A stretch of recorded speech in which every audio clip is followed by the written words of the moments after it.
Tonight, look at this dirty ass microphone. You guys don't know how many years I've had this microphone, for so many years. We're going to be looking at some Garbage Pail Kids to find the good ones to grade and send off to PSA. Now here's the thing. We bought like 4 boxes, 4th, 5th, 6th, and 7th series. And I was looking on eBay, and the packs actually go for quite a bit graded. So I'm going to look through here. We're going to find all the crispy, nice looking packs. Probably going to send those off to PSA. They cost about $20 a piece to grade, but I'm assuming it doesn't take as long to get packs graded as it does for like a bulk order of cards to come back. So I'm hoping that that will be a thing. And then the other packs we're going to open up to try to find some really nice and fresh cards to grade, because Garbage Pail Kids sell like hotcakes graded. It's a pretty desirable market overall, and it should be pretty good value-wise, rather than just sell these for like $5 a pack, which is what I was going to basically be doing. We were selling, one of each series for like $32, and I just think that there's way more upside grading the packs and then also busting them and finding the good guys in there, the ones that are worth grading essentially, and the rest we can sell in lots or whatever. So we got the old penny sleeves, we got the top loaders. Look at Pinball, our cat. Where's he at? You don't see him in the camera? Look. Where's he at? Here, I'll put it on full screen for a minute. What up, Mosaic? How you doing? PSA evidently sold to a group of private investors. Yeah, they got like 30% over what the market value is currently. Definitely saw that. It was Nats Turner or something like that and his group. But the trick was to that he was or is PSA's biggest customer. Now, most people probably have a problem with that, and they're like, well, conflict of interest, this dude's just going to get all the 10s and all of that. But if they follow protocol, and even if he sends it in, if they don't know the individual grader doesn't know that they're grading his card, then the integrity shouldn't really be compromised in any way. What's up, Attack Button? How the hell are you? So, I don't know how all that's going to play out, but, I'm okay with it either way. If he can turn PSA around, because, quality, obviously, from a product perspective, we need better timing. We need just more efficient service. If we're paying that much to grade a card, I want to see my card back before 7 months, man. That's like going and sitting in Santa's lap at the mall and not seeing the pictures until Halloween next year. You know what I'm saying? It ain't right. It ain't right. So... Did you see Pinball? Is all I'm asking. No, we got the, where is he? I see the dummy, I see the Vanitas, I see the Secret Wars number 8. Where's he at? You don't see him sitting right there? Babe, what the living hell are you talking about? Look at the baseball card rack. Oh, he's behind me. My arms were covering him. No, your arms aren't covering him. He's moving around back there. I'm trying to tell you. He's literally right here, sitting here. Right here, look, you guys. See him?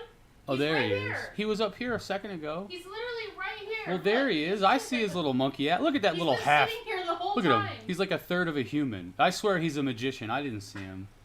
Here What he up, is. Card Collects? What do you think about the idea that PSA and others might stop taking orders from individuals and require going through a third party? I think that's stupid. That's like McDonald's suddenly sending you food from DoorDash. Good boy. No, honestly, it just doesn't make any sense, Like, if we're going to have the PSA, it's supposed to be there for the individual. Like, if you're forcing us to go through a third party, it's nonsense, and that could easily compromise the integrity of our cards. I would rather wait an extra month and a half than to send it to some dude who's going to then send it to PSA. That's like saying we're not good enough at our job, we can't figure out how to make it work, so we need their help. The hell with that. If you're going to be the person grading my cards and I'm going to pay you all this money to grade my cards, then it better be a reciprocal thing. You and I, and that's it. I don't care about he or she or whatever they said. I'm not into those people. I didn't ask that guy to touch my card. Can you imagine a card comes back graded like a 5 that should have been like an 8 or a 9, like a modern card, and then it's like, well, this guy could have done it whenever he sent it. It just adds so many layers. It's just not necessary. I think I'm going to be a third party. I only speak in third person. Well, I hear you. I hear what you're saying. Exactly. Their professional reputation is everything. But we'll see how it goes. It could make it easy on bigger orders, or they could just learn how to efficiently handle it. So here's my solution. if you need me to send it to a third party because you can't handle the truth, then maybe you should just hire the third party and have them be part of your office. What is the third party doing to process the order and get it to PSA that you couldn't just hire a subset of people to do, or you couldn't get that third party in-house to do? It's just you being inefficient at your job. PSA, hello, hey, what the hell is that? Is a cat and $1.99. Thank you very much for that super chat, Pink Lady Jenna. I appreciate that. So let's get over here to the card backs, guys, or the card packs. So we ended up with this nice collection of Garbage Pail Kids, and like I said, we were selling them as a group, one of each pack for about $30, and then I was like, man, why wouldn't I just get these packs graded? They're in such nice condition, and then the ones that look like they would not necessarily grade an 8 or better, then I will take these, we'll open them up, and we'll try to find the ones that are centered nicely, and I'm going to send a bunch of those off. Saw your latest video. I completely disagree with you about us being in a new junk wax era. Well, that's okay. You can, and you're certainly entitled to your opinion. It's completely different. There are 4 to 5 million 1990 Donruss Sammy Sosa cards.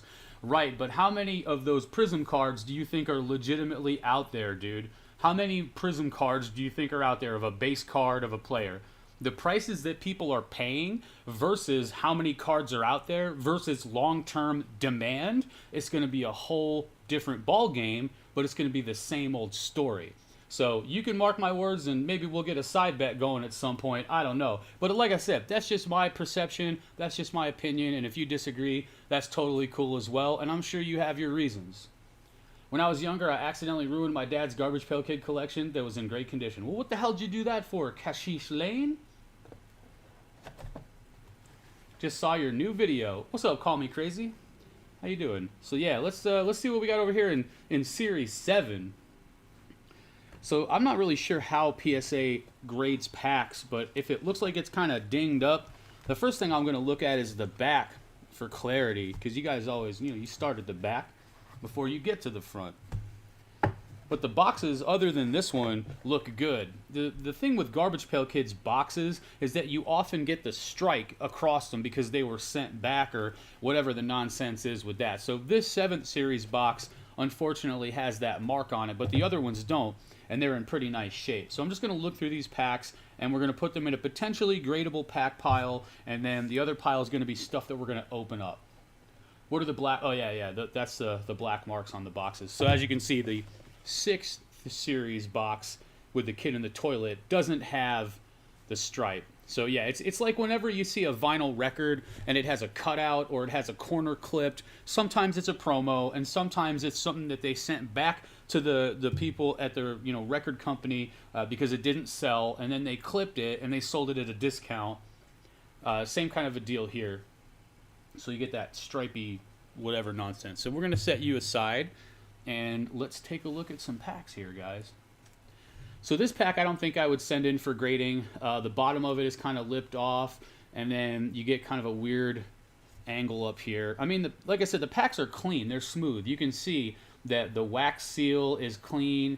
So if any of these are looking good, I'm definitely sending them in. There's a little bit of a wear up on this corner, but for the most part, yeah, this is one that we'll probably open. See, what do we got here? This one is not bad on the back. The corners look clean. A little bit of ding action here and there. My first subscribed sports card channel that is live. Love your stuff. Hey, what's up, Lee Hoskin? Thanks, man. I appreciate it. Wait a minute, you're not opening the packs? This is what it's like living with her, guys. I just got through saying that I'm going to separate the packs into potentially gradable and then packs that we're going to open. I was reading something. No, you're fine. I'm just teasing, honey. I'm just teasing. I didn't hear you. It's easy to give her a hard time, guys. All right. You're going to open them with me when we get to the opening part, right? I want to see the cards get opened. I like that. Yeah, me too. That's everybody's favorite part. What's inside? All right, so I don't know about with this like rough ding up here. So we'll put that in the opening pile. This one seems pretty clean for the most part. I mean, the main things I'm going to be looking at, I don't know how they're going to deal with centering on the packs, but I want a clean back to it. I want not a lot of whitening or wear on the corners. And I know there's going to be a little bit, but to me, this one looks pretty clean and smooth. it's 20 bucks a pack, so I'm definitely going to be slightly conservative about sending the packs in because we have a lot of packs. I think we have like over 120 or 130. So I mean, I'm not going to just, you know, drop a couple G's trying to grade Garbage Pail Kid packs. But if you guys look all the results on eBay up, it looks like the sealed packs can go for between 80 bucks, and then for the Series 1 they go for like 400 or 500. Check my comment in your last video. All right, man, I'll do that here just a little bit. I mean, I guess I could do, but it better be good if I'm, you know, jumping in there right now to check it out, man. It better be dope. I'm reading it. Is it good? Yeah, well, yeah, it's just a nice story. We got 163 views on that already. Nice. Read it. Came in ready to disagree, left in complete agreement. This video is best watched at 2 times speed. Thank you, Lee Aaron, wherever you are. Now let's get to the other Lee Hoskin. A new subscriber to you, got into card collecting about 5 months ago. Started by opening an old shoebox of cards from the 70s. That's always fun. I had from when I was a kid, and man, it was some great cards as I looked at. Kind of into more the vintage. Yeah, I agree with you. I like the vintage stuff better. Sports card, I'm doing a lot of vintage. Hell yeah, man, that's awesome. Probably sell some more what I bought. Yeah, absolutely, no doubt. Hey, I'm glad to hear that, and I appreciate you sharing your story with us. No worries. You're fine. I'm just being funny. It's okay. We're here for the Garbage Pail Kids too, man, and we're gonna put this one in the potentially gradable pile. And what I might do with the grade, the ones I want to grade, is I might send them in waves. So if it's gonna cost 20 bucks a pack, I'll probably send in, you know, 20 packs to start. Just do like a $400 or $500 pack run and then see how that does. So I have a bit more of an idea about what they're looking for condition wise and how they're grading the packs, and then we'll kind of go from there. That way I kind of get the most idea without, you know, investing like $2,000 and then being like, oh, they're grading this way tougher than I thought. This one's pretty clean, huh? I'm definitely looking for white on the edges of the pack. And honestly, this looks like a pretty clean pack. Well, find one that's messed up, because I'm ready to see the names. All right, honey. We've got 2 so far in the opening pack. Or in the opening stack, rather. This one's kind of a little bit loose right here. Still sealed, obviously. And it's a little bit off, and it's got this kind of ding up on the corner. Just kind of like a bunch of excess folding up there. So I'll probably put that in the opening stack. Let's see what else we got back here. This one seems pretty clean. Do any of you guys have any experience grading packs with PSA? And if you do, can you tell us a bit about that experience? What are they looking for specifically? And like this right here is just barely, I think it's probably still good though. That one's pretty clean, honestly. Yeah, I'll probably put that in the grade stack. Yo, what's up, Mo Ray? Just watched your newest video. Excellent work. Loved it. Hey, thanks, man. I appreciate it. I just was like, man, this stuff's been mulling around in my head for a while, and I was just like, I gotta get this out. It's so funny because when we're watching the video, previewing it, and we get to the coffee shop part, she's like, what are you talking about? Yeah. And I was like, I'm not crazy. Because he goes on tangents. You guys have no idea. Yeah, she lives with me, so she's stuck listening to my tangential downpour. This has got like a weird ding on the back of it, so we're probably just gonna pass on that one for grading. And once I get the stack separated, then we'll open the others and just kind of see. And maybe I'll open part of them and then save a few to just sell anyway of the non-gradables. Like this one seems it's kind of loose on the back, and then it's just got this corner chunking. I'm not really sure how they would grade up here where it says tops. I'm not really sure how they're going to grade that, where the wax is kind of just, you know, chunked up.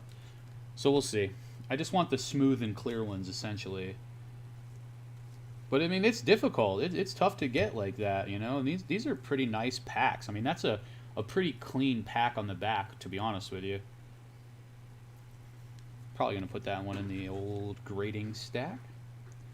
This one's kind of whack, though. But I don't know. I mean, if this doesn't matter as much, well, this one's pretty bad. But then there might be more value here than I think.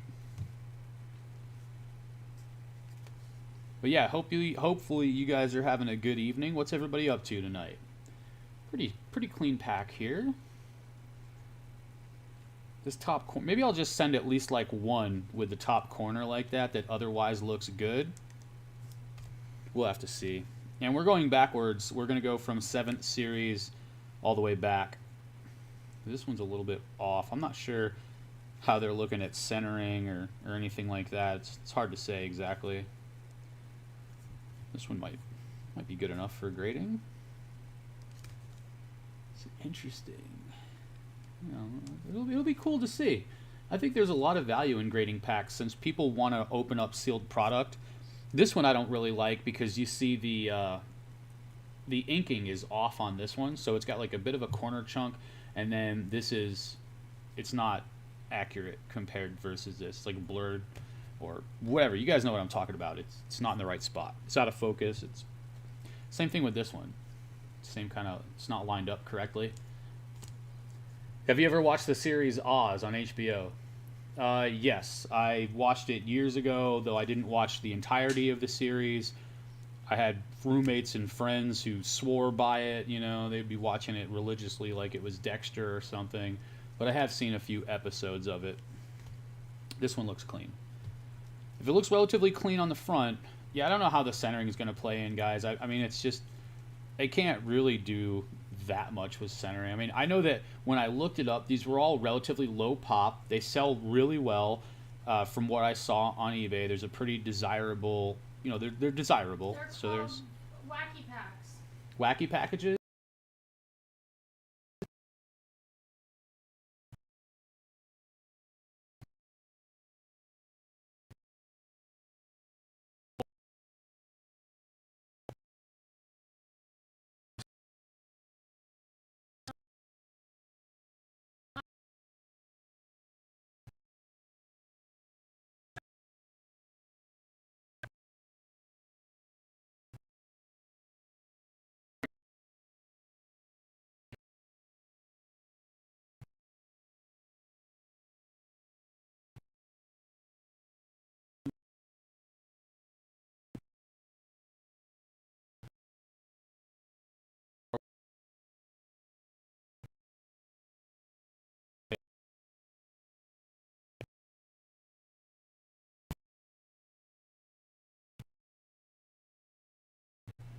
Because I can.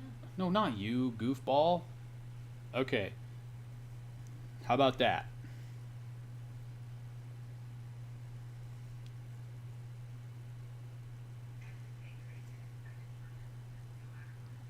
What's up, guys? Are we back?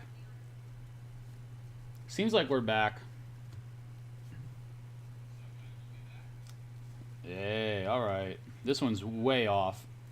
Anytime the ink doesn't line up there, that's probably going to be an auto pass on that. So I might as well just take the ones that are not lined up and just take them right out of the stack. That's not lined up. This one's lined up. That's lined up. This one's off by just a little bit, but it looks clean otherwise. That one's definitely off. So that'll be the first thing that we do in our test run. That one's a little off. And then the next thing we'll do is we'll look for corners that are a little bit too beat up. So you can see like this here and then this right here. So number 4 and number 6 are a little bit funky here. So we'll kind of remove those for right now. Looks pretty decent down here. Because again, I have no idea how they're going to harshly grade these packs. But the backs look clean. The seal looks good. None of them are loose or open.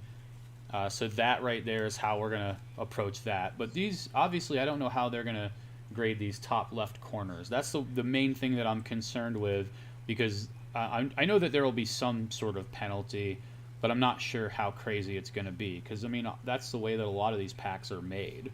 You know, that's just the way that it is. I mean, shit, what are you going to do? They're infinite years old. So those will go there. So now that one's clean, but it's pretty sloppy over here with that right there. All right. We're going to open them up. This one's clean, though. You're so ridiculous. Open them up! Okay. All right, so here's the potentially grade potential stack right here so far from 7th series. And maybe a couple of these other ones will be and maybe they won't. But there's definitely some here that will definitely not be. So we're going to open up those guys first. So we'll start 1, 2, that's a definite. 3, 4, 5, 6. Those are definitely not happening. This one honestly isn't so bad. That over there for now. It all just kind of depends on how they grade that top left. Like this one is pretty nice if the top left gets a little bit of that leeway or whatever. All right, let's open a few packs of this, guys, and then we'll see what the centering looks like.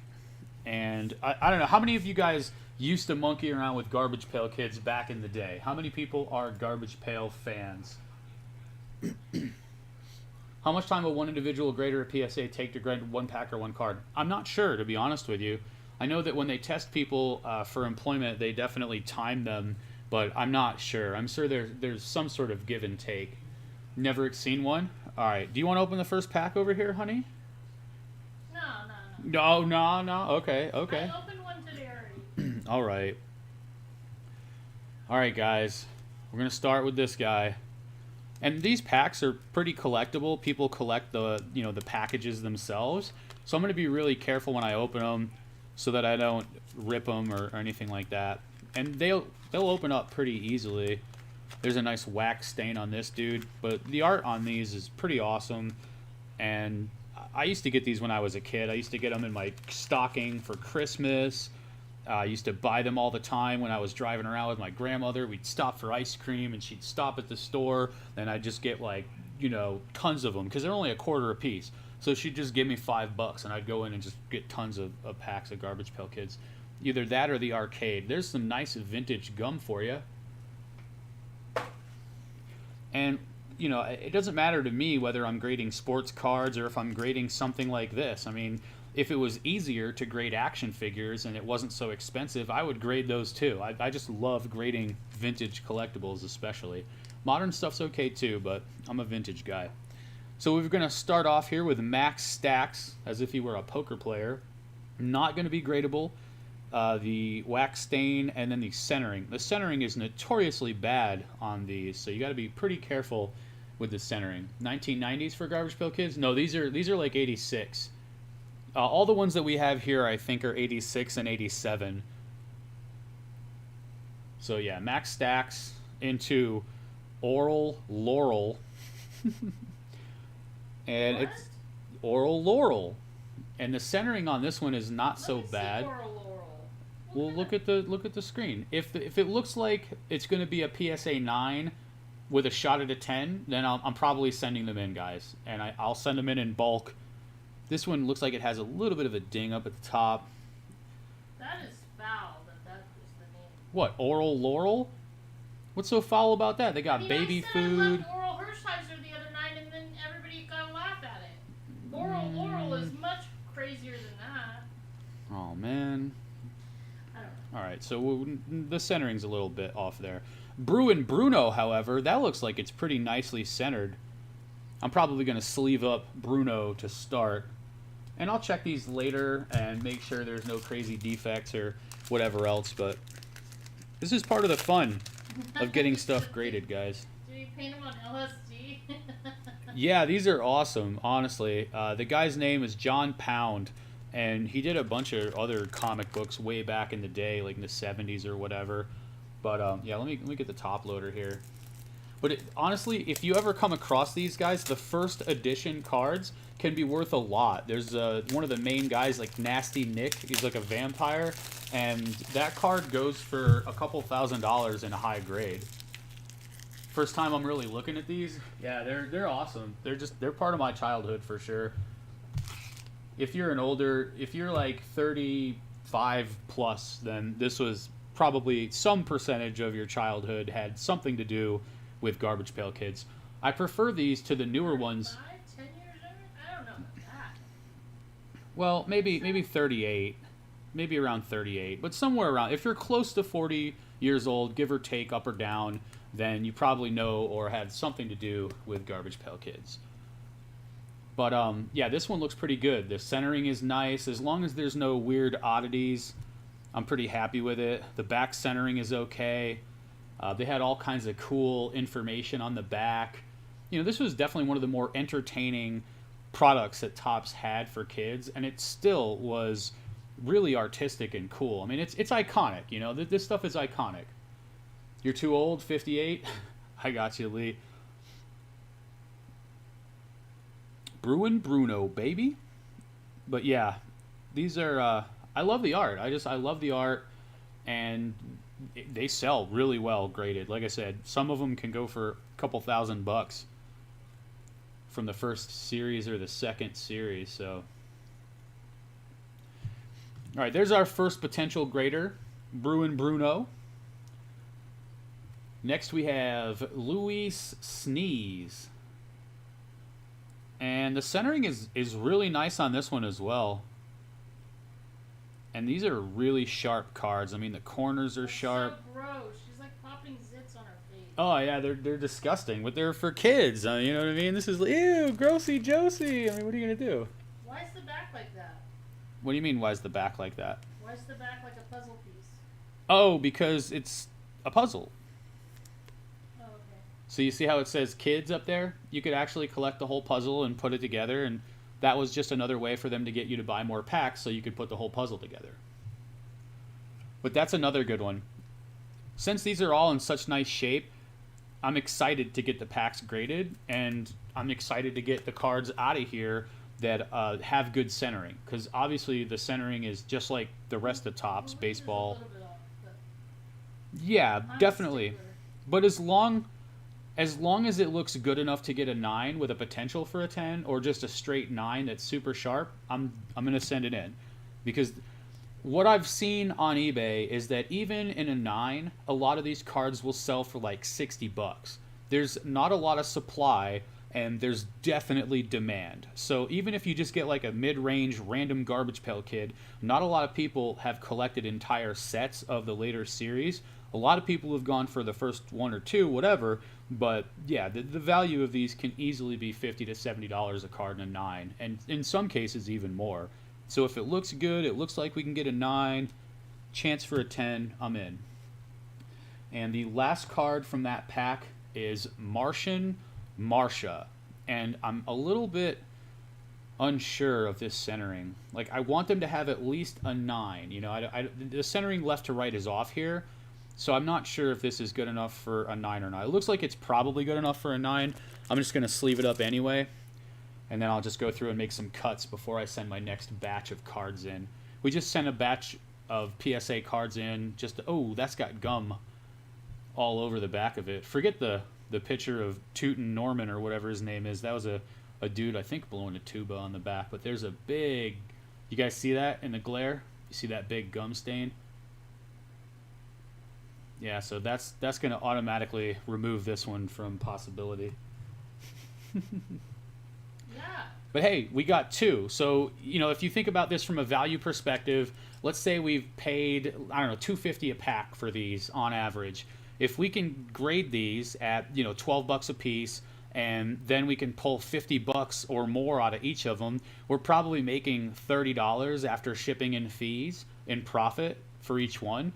We'll even just round it down to $25 off of a $2 pack, and like each one of these is $23. You know, it's like $50 or something like that for $2.50.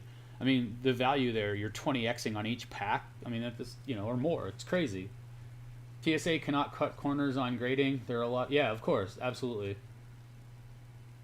Agree with you. The puzzle is Valerie Vomit for Series 7. Oh, okay. What's up, Nick B? How are you?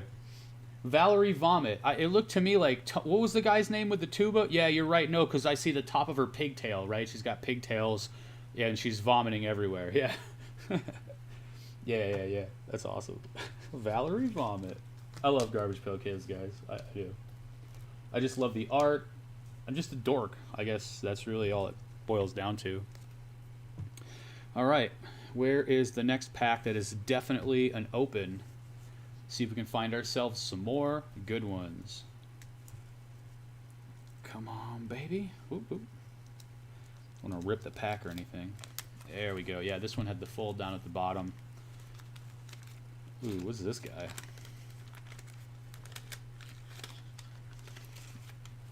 Clipped Claude. Gum, get out of my face. Alright, guys. The gum stain destroyed this card, so that one is Blow Joan. Look at this. These are awesome. What up, Baskets Resale? How the hell are you? Valerie was in the GPK movie? Yeah. Dude, I had a bootleg copy of the DVD before it was actually out on DVD of the Garbage Pail Kids movie. It's so weird. So there's Blowin' Joan. Clipped Claude. And these are a little bit wavy, but honestly, Claude's got some pretty nice centering, but he has the wax stain, unfortunately, so I don't think he's going to be gradable.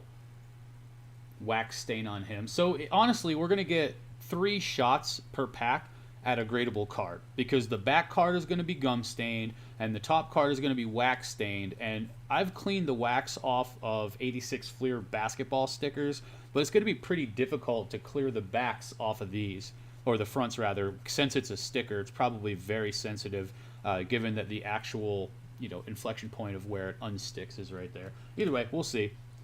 Then we've got William Pend. It's pretty funny. They have a kind of a curve in this pack, but again, very clean, very crisp, and yeah, the centering on this one looks pretty nice, right? William Pend. These cards may be triggering to some. Yeah, well, it's possible. That is certainly possible.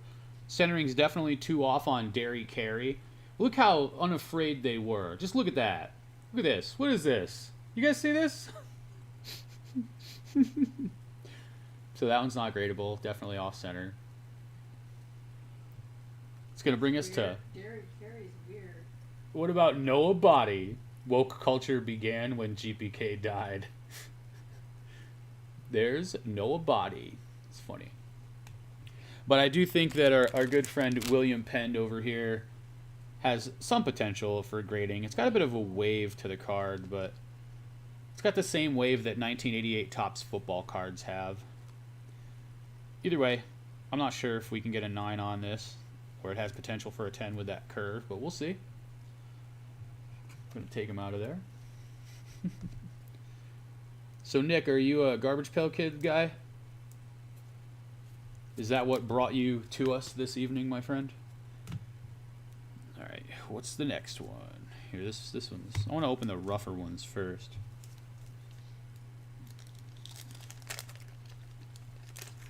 All right. Well done. Well done. I swear, I love Garbage Pail Kids. They're so dumb. Well done has the same... Can I have the Noah Body one to give to Noah? Yes, of course you can, honey. We'll send it right along. Thank you. Here's Well Done. I'm a cheeseburger guy, so that one's pretty nice. Noah Body is being set aside for our friend Noah. Any other names you'd like to request for your friends or family, sweetheart? Well, obviously, you know my friends' names. There's only a few of them. Yeah, we'll see who else pops up in here. My first seeing of Garbage Patch Kids. Garbage Patch. Garbage Patch? Not sure how. I've never seen them before. Here's Clipped Claude, and the centering on this one actually looks pretty good, and he's in the middle, so we'll probably send that one in. We're going to sleeve him up. Here's your Noah Body. Thank you. Friend Noah. That's a funny one. Oh, man, there's a little bit of a... Oh, no, that came right off. There's William Pend again. Definitely off-center on this one, and it looks like it's a bit too off-center to get a 9. I don't want to send in, like, guaranteed 8s. I want to send in 9 with a shot at a 10. Whoa, we get the same pack. There's Derry Carey and another Noah Body. You want to double up? Noah Body. Noah Body. Noah Body. All right. God, that gum stain is so bad, huh? Yeah, the Look at gum this stain. I know, because it's been in there for all those years. It's been there for a long-ass time. Whoa! Oh, it's unfortunate. I'll bet this one's really good graded in a high grade. Clearly, we didn't get that with Adam Boom. Adam Bomb is the most popular, one of the most popular Garbage Pail Kids, most iconic, so to speak. That's why he was on all the first boxes, and the actual card is worth quite a bit of money, even raw. But this one is both off-center, and it has the stain. But it's cool, because he's farting. Adam Boom, yes. Do you want this one too? I like that. I don't know anybody named Adam, but I like it. All right, all right. And then we've got. Well, this one's perfect for this day and age with your little. We got Christine Vaccine. If you don't grade that, then. But I mean, that might sell well because of the day and age. But that would be funny for. But Christine's not somebody who would ever want a Garbage Pail Kid. No, of course. She's bougie.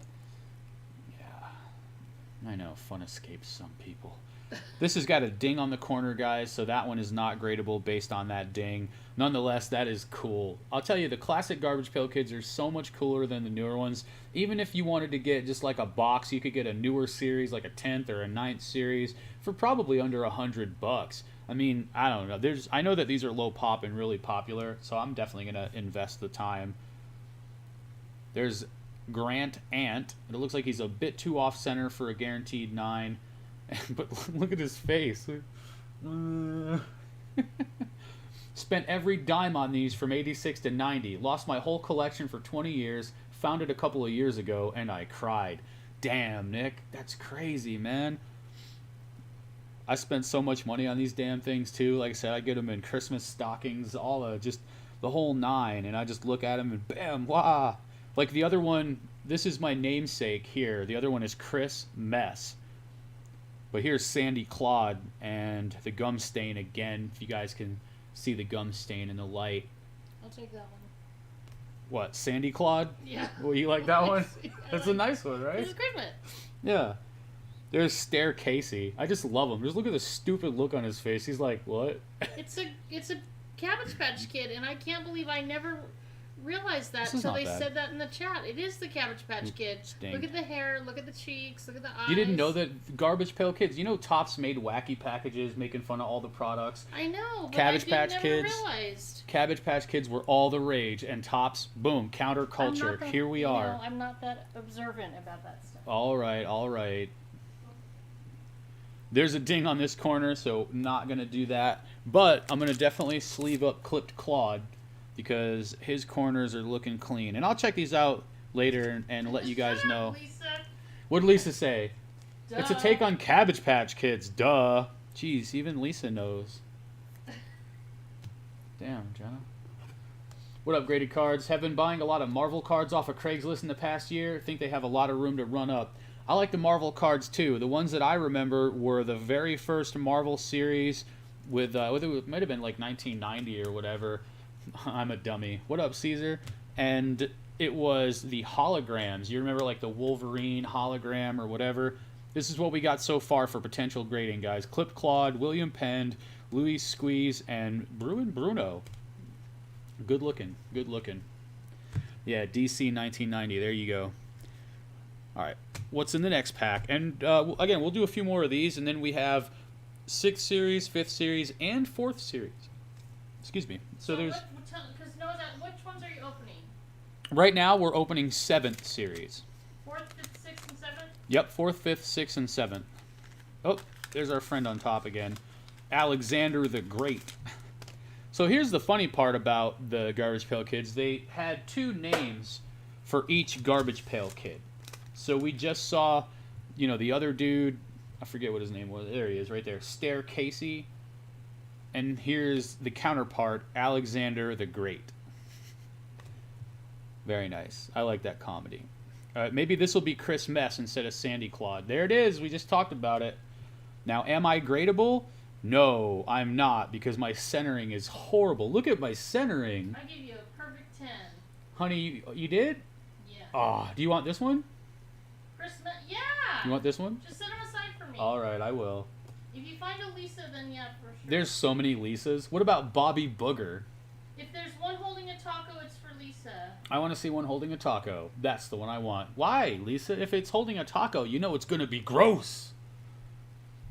Yeah, exactly. The Cabbage Patch Kids were weird. Well, I had a younger sister, just a year and a half younger, so she was all Barbies and Cabbage Patch Kids, and I was all video games, Atari, Nintendo, Sega, and of course, before Sega really, Garbage Pail Kids and baseball cards and comic books, and BMX bikes was my jam. All right, let's see what the corners look like on Bobby Booger. They look sharp. We might be grading this one. This is going to be so much fun. I cannot wait. I mean, I'll probably have a video up in the next few days with a return from PSA with just like 30 sports cards. And I'm super excited about that batch because it's got my 1972 Kareem Abdul-Jabbars. But, man, we get an order back with nothing but Garbage Pail Kids, or like a lot of them. It's just going to be fantastic. But we might not get it back till summer, depending on how crazy the grading is. But maybe they have a non-sports deal or something like that, because I know that these will get graded faster because not everybody is sending this type of shit in. And that's another thing, is that if graded collectibles are all the rage the way that they are, then we should be picking and choosing graded collectibles that will come back to us faster than the sports cards we're sending out. Then we got Dirty Birdie. What?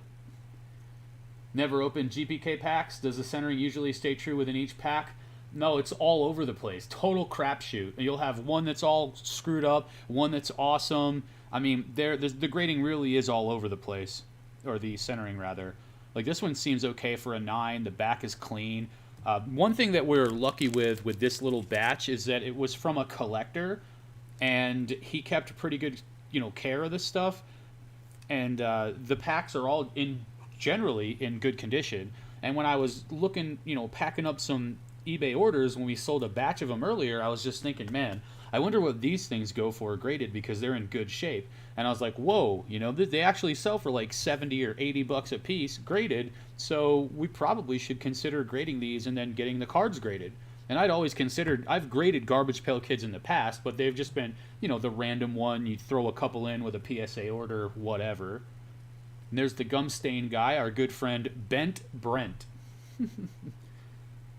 Thoughts on the PSA purchase? It depends. I think it can be a good thing. It depends on the guy who bought PSA, or the parent company, Collectors Universe. What are his intentions? Because it's really inefficient right now. So if he can sort of turn things in the right direction, I don't even have a problem with him sending his cards in still to be graded. As long as no one knows that those are his cards, he should get a fair shake, just like everyone else does. As far as the integrity of the grade, it should be fine.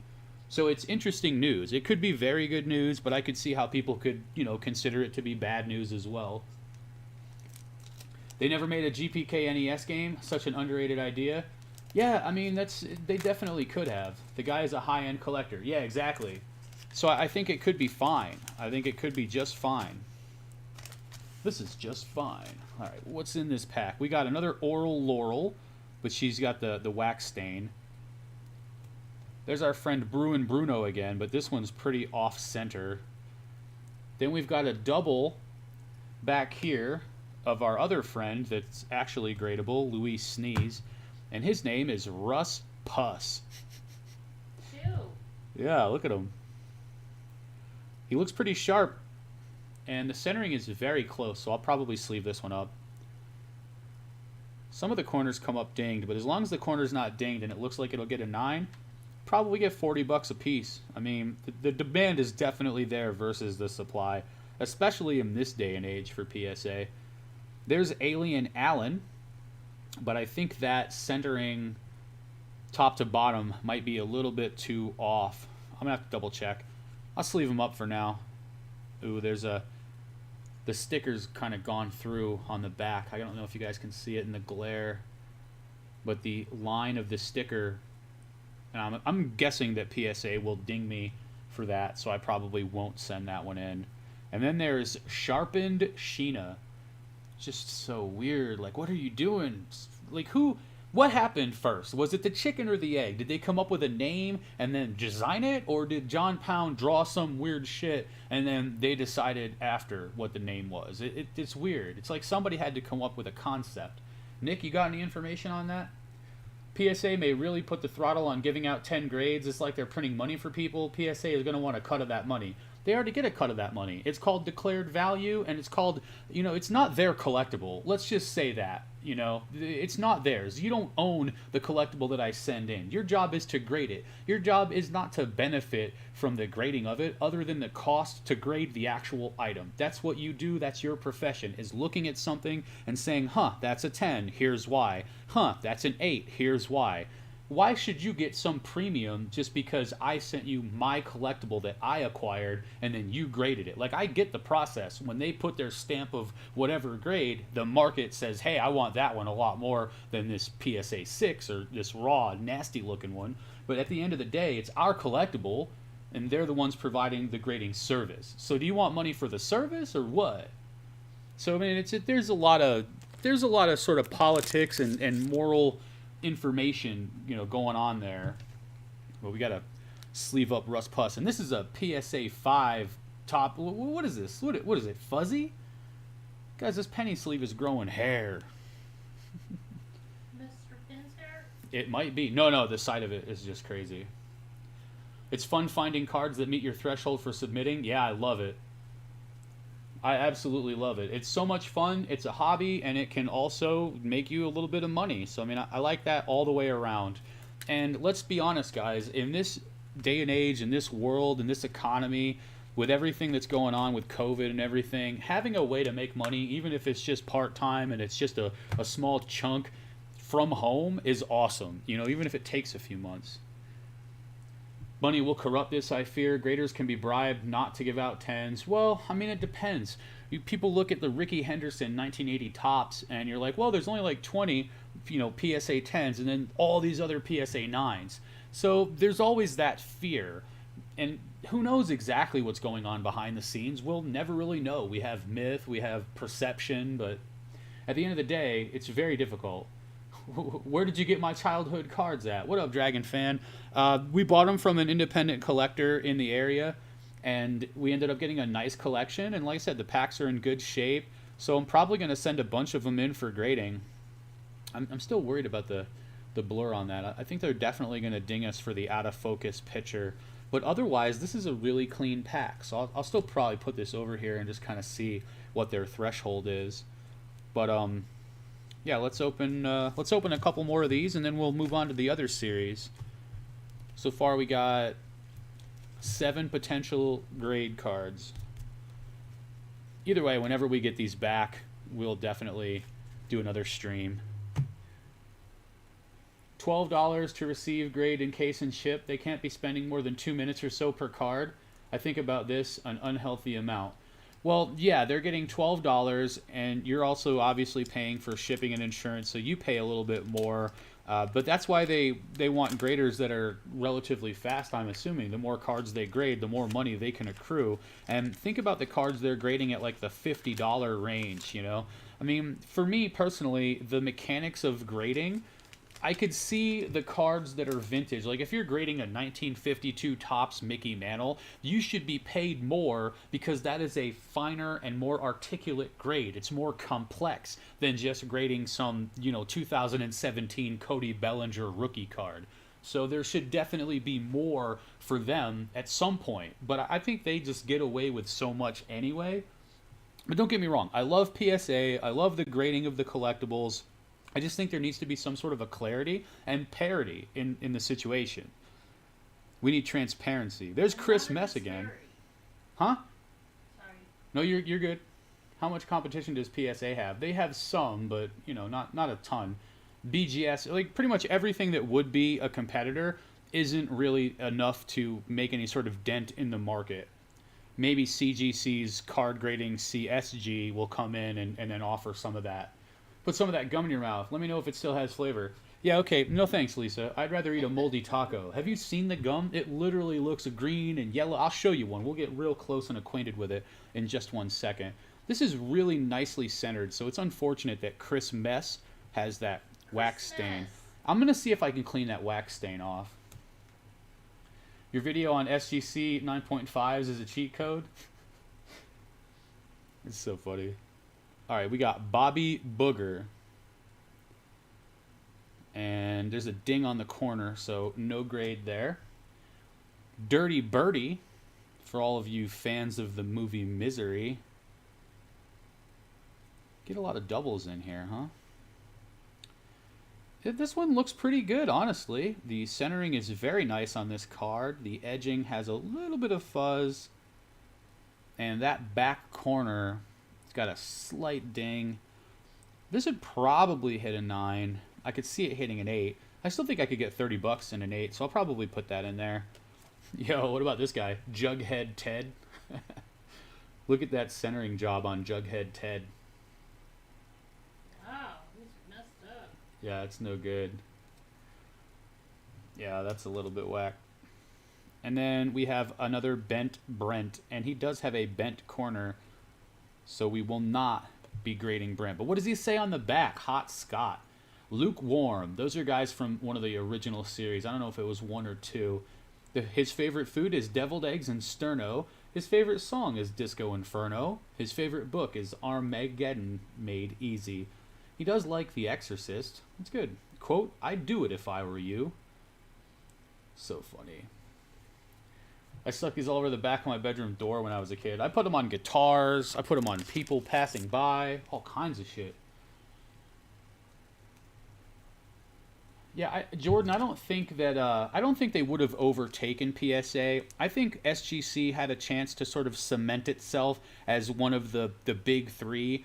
I like to think of them as tiers, you know, like not like crying, but like PSA is tier 1 for card grading, and then BGS is tier 2 because they only have a 9.5 and people want a 10, and now there's all this weirdness with, you know, the whatever you want to call it, the cases or whatever, and the fake cases or all that nonsense. So then you have tier 2, and SGC had a chance to cement themselves on tier 2. I would consider them probably tier 2.5 right now. They're definitely below BGS.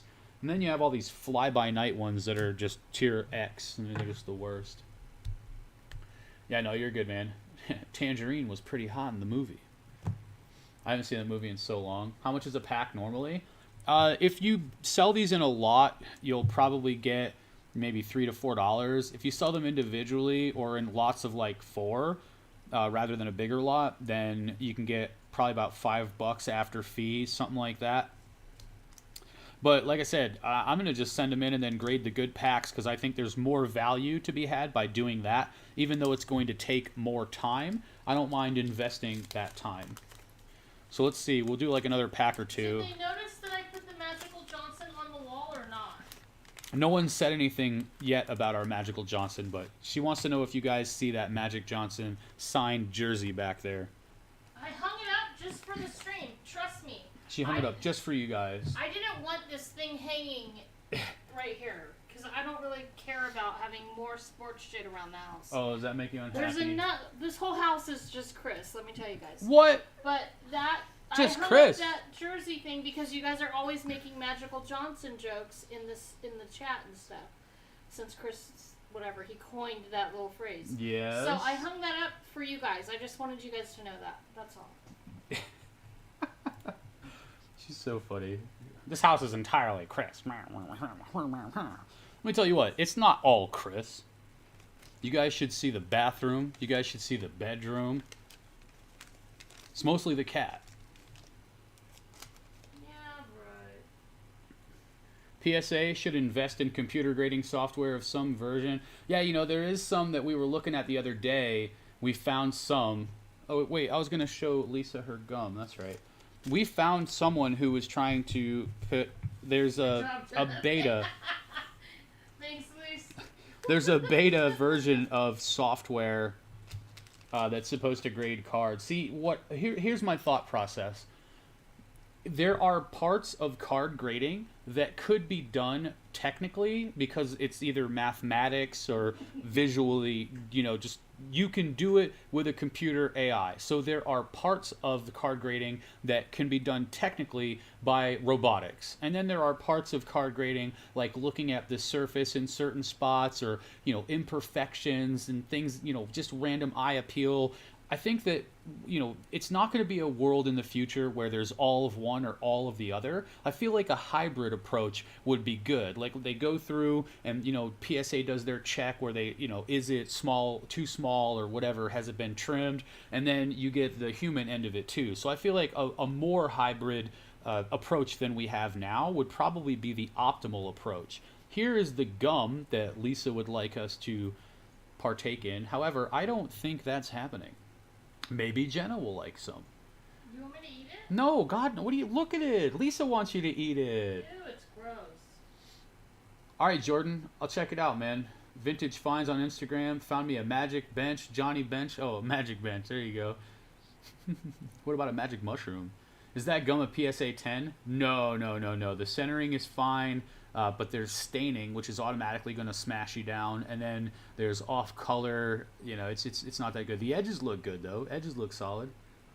Yeah, this is gross. Show them how hard it is. Hit it on the desk. All right. Show them how hard it is. No, you, Lisa. Look, I'll send it to you, Lisa, if you want it. We'll send you a stack of this I stuff. want them to hear it. It's hard. You hear that shit? It ain't even crackling yet. It's not even. It's. Boom! We broke it. It's always a trip how many people when they're doing vintage cards or whatever, they're like, yeah, the gum, but I'm not gonna eat this vintage gum. Can I buy your Christmas tree? Yeah, sure. Probably in January. Smell it. I'll smell the next one, Lisa. Look, why are you so obsessed with this gum? What's so interesting about this gum, Lisa? All right, Vanessa Undressa. Guys, we've got a prostitute banana. Is that funny or what? That is absolutely hilarious. But you see the picture? It's so appropriate. But do you see the picture? Oh my god! Right? We have to give that. Lisa, do you see that? Oh! Lisa, look at the name and look at the picture. Don't say who it is, you guys. Don't say who it is, but oh my god, I'm taking this one. That's hilarious. All right, sorry about that. Here's your no other problem, guys. no problem. Hey, okay. What is this? How about Dotted Lionel? Not dotted line, but look at how awesome this card is. I mean, just the art, the way that it's put together. I mean, guys, if you haven't seen vintage Garbage Pail Kids, they really are something that you could get into. I mean, I know baseball cards and whatever your main sport is, they're not going to take the place, but to have them on the side, to be able to grade them, pick them up when you're out and about, if you see them, you know, pick up a lot on eBay, buy a box, bust it for grading. These things have a lot of potential, and we're coming around the cycle in life where people are going to be more attracted to these because of the nostalgic feeling of having these when they were kids, because we haven't really passed that point yet. There is a dedicated like cult following for them, but I don't feel like they've really hit the mainstream. It's their 35th anniversary, but I would say in another 3 to 5 years, the Garbage Pail Kid market just takes off. This one looks pretty clean, looks pretty good, and the centering looks nice. It's weird at the top of the card because it's completely white. We're going to definitely sleeve up Lionel, see if we can get ourselves a PSA 10 out of him. Oh man, we're going to grade Garbage Pail Kids. This is fantastic. Inappropriate. Mosaic Mind said inappropriate. Isn't it weird? Vanessa Undressa with the banana? What? Okay, guys, for all of you baseball card folks out there, we've got Screwball Lou. Look at it. Just look at the art. It's just awesome. I love it. It's just so. Look at the little like RBI baseball guy right there, or Baseball Stars if you guys played that on Nintendo. This one is too off-center to grade, but I hope we get a good one. I might have to open up a few more of these packs to try to get a Screwball Lou to grade. You bought a box of 5th Series Star Wars packs earlier this year for a good price? Hell yeah, man. You actually sent in 12 packs? Hell yeah. Dude, what happened with them? Thought that was the best ROI method, so I heard you say you're going to get some of these GP... Yes. I've got a stack right here for grading, and then I have the ones over here that are either out of focus or blurred, or they just look like the back is either loose or, something about the pack. The corner looks messed up, whatever it is. I'm going to open a few, save a few, and then probably send a bunch off to grading. And I've got 4th, 5th, 6th, and 7th series to go. So how did it go with your Star Wars packs? Did you get them back yet? All right, so there's Screwball Lou. And what are you whispering about over there? I'm talking to Lisa. Oh, hi, Lisa. The next guy we've got is Blockhead Blake. Look at that. That's going to look amazing graded, isn't it? You know how artistic these are? These are so cool. They're going to look so good in a PSA case. Yeah, this one we might be able to grade. Centering looks good. There's a tiny little surface. I wouldn't even say it's a stain. It's just like you can see something that's not perfect on the surface. And if that's the case, then, you know, maybe this only gets an 8. But otherwise, he's really, really sharp. Yeah, with the centering top to bottom, I guess we'll probably pass on the grade on this one with the surface issue. Probably an 8. It's going to bring us back to the gum-stained Haley Comet. Right to the eye. Who needs a Smashing Pumpkin album? They made a ton of wrinkles and such when they squished the packs into the space in the holder. Very disappointed. Ooh, they butchered the majority of them. Their new holders for the packs are too small. Man, that sucks, dude. I'm sorry to hear that. So, but they already graded them, right? I mean, it sucks, obviously, but, I mean, what do you think? How about that? Like, that looks pretty clean, right? I mean, this looks like a pretty clean pack. There's a little bit of a blur up at the top, so I wasn't, but otherwise this pack looked really clean. So I don't know if this would end up being an 8 or what, you know? I mean, they look clean to me. I'm lucky that the packs that we picked up are in pretty good condition. They were stored well. So that's, you know, we're probably still going to take the gamble, get as many of these gradables as we can. But this is what we got left over here, guys. That one is a crunchy pack. A little bit crunchy there. This guy's loose. And then I'll just save 2 packs and just leave them sealed. So I'll just save a couple of packs for long. Actually, this one's kind of open. Here. Let me just monkey around here a little bit. There we go. This one's a nice centered pack, and it's kind of got a whatever. So I'll save these. Save a couple packs for the old long-term jam to go with the box. Then we'll try to get a couple of them screwball loos or whatever. They got 8s, but the packs I didn't send in are better now. Ah, okay, I gotcha. Did they give you any sort of compensation? Did you complain? If they, I gotta tell you guys, I got a very strange grade coming back in the next day or two whenever those cards come back, and I'll let you guys see those. I'll share it with you, but I got a very strange grade, and I absolutely plan on complaining. Earlier this year, when the price was okay, now it's too expensive to get packs graded. More than double the fee for pack rating a couple months ago. Yeah, it's $20 a pack now.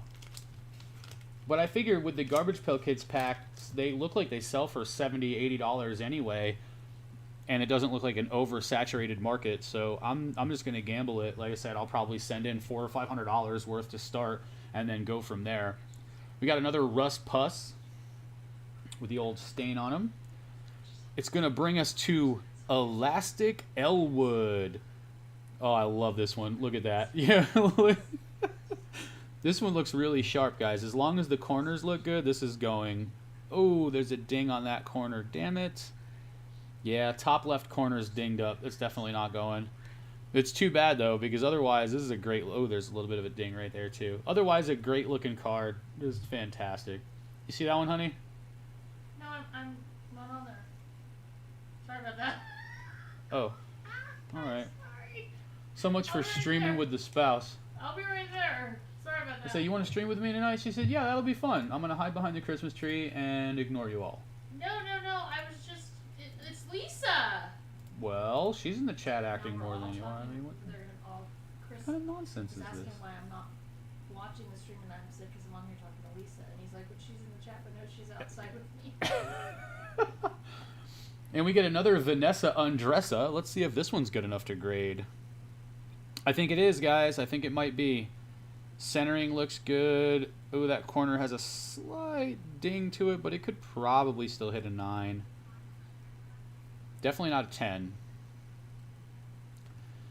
The old Vanessa Undressa. I didn't take any pics, so hard to prove they caused the problem. Ah, I see. Yeah. Well, I don't know. Maybe they would take care of you in some way, give you a grading vouchers or something like that.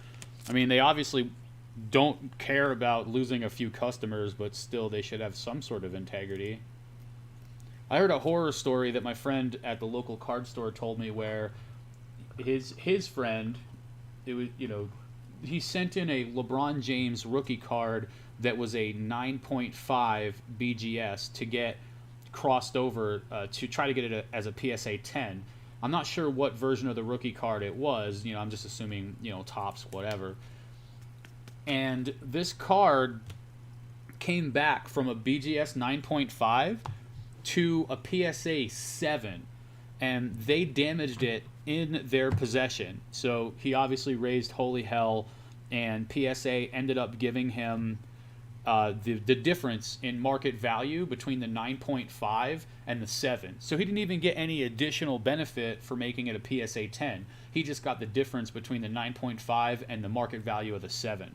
So to me, that would have absolutely pissed me off. I'd been hammering somebody. I'd been like, what in the living hell? Corner ding over here for Dotted Lionel the second, so this one is not going to make the grading cut. Oops. Okay, you posted pics on the forum, right? Yeah, exactly. It sucks, man. I mean, they go through so much of this stuff, you have to wonder, but, I mean, they should at least have some sort of protocol. I haven't seen them, Spider-Man. What's up, Spider-Man Card Breaks? How you doing? Yeah, I haven't seen the GPK promo cards. Honestly, I haven't really gotten into GPK, the new stuff. I mean, back in, like, 2010 when they started to come out with them, or I think maybe it's 2000, maybe it was earlier than that. But I got into them a little bit, but I didn't get, back into them a ton. Just a few for nostalgia, and then I bounced. But yeah, I don't know. I haven't seen them. This sucks. We got our Screwball Lou, but he's got a big gum stain on the back, so that's unfortunate, because with that centering, I definitely would have sent this in. But the stain on the back is definitely going to hammer this down to like a 6 or something. Can't do that. When do you think they'll bring back economy service? It's hard to say, man. I don't know. Does PSA want to be the sole standard bearer of this hobby? I mean, I think they want to be the best that they can be. Like, if they could just be the new Amazon, then that's probably what they're going for. I appreciate the knowledge, brother. Love your videos. Hey, thanks, man. I appreciate it. Gum stain adds flavor. Yeah, but it takes away from grade. Unfortunately. All right, let's see what we got in this. Maybe we'll just do the next one after this, since I was really only in it for Screwball Lou. And I might want to get more packs graded if they're easier going on the packs than we think. And we have 3 more series to go, and I just can't be, streaming all night long or anything. All right, last pack for Series 7, guys. We've got Medicate. Man, I'll tell you what, these are perfect for these days, because now weed is legal, and the other chick was, what was it? She was, Christine Vaccine. It's kind of like the Christine 16 Kiss, but not really. There's Medicate. What up, Broad Street Puck? Only 1 a.m. here. Yeah, I got you. You see, that's the funny part, moving from the East Coast and then moving to the West Coast, getting that 3-hour discount, but having a bunch of people that you know on the East Coast, and you're like, oh, yeah. All right, we got Sticky Nicky. That's a rough one. Doesn't really fit the picture, but okay. Yep, they do. Rock Latex, absolutely. There's Alexander the Great. He's super off-center as well. Now we're just getting a bunch of doubles, but that's okay. And then Sandy Claude is going to be our last one. We're going to finish it off. Oh, nope, there's one hidden behind here. And it's Bobby Booger again. All right, that's cool. We got a couple of the more difficult ones to get in that pack. We had a lot of doubles, but for grading, the potential grades, we have Vanessa Undressa with the Weirdo Banana. We have Dotted Lionel, Dirty Birdie ×2, Bobby Booger, Clipped Claude, William Pend, Russ Puss, Louis Squeeze, and Bruin Bruno. And I was thinking, that's going to make it even more difficult to get high-grade Garbage Pail Kids if, you get 5 per pack, and then 2 of them are automatically off the table because of the gum stain and the wax stain. I'll let you guys know if I can clean the wax stain off. It is possible. But here's the box, and I'm going to put these in here, and these are the ones that I am potentially sending for grading. So I'm going to just gently put these guys back in here and forget about them. And these are going to be the off ones that I'm just going to save. There's the 7. How do you know which cards are of high value? Oh, I don't, Peter eBay, specifically. I don't know what the individuals are. I just know the ones that we opened that were not as common in the packs that we opened, that's all.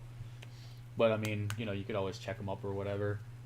I think it cost $11 a pack when I submitted the Star Wars packs earlier this year. Now it would cost $40 a pack since they're 1977. Oh, yeah, that's right. Yes, that's true. I did see that. That 1981 and later is $20 a pack. So that's why the Garbage Pail Kids are in a really good spot specifically. And like I said, guys, I really do think in the next few years, the Garbage Pail Kids are just going to pick up steam. I mean, the nostalgia effect right around age 40 is when you start to get more money and when you start to get into the stuff that you were into as a kid. And if these came out 35 years ago, then that means right now is around the time when 5-year-olds or whatever, I mean, maybe it was just like a year or two ago. Either way, I think Garbage Pail Kids are just going to keep getting better over time. Then we have Series 6. Kid in a Toilet. And this is a really nice box. This is a clean box. It doesn't have the thing on the front of it. You know, it's never been popped open.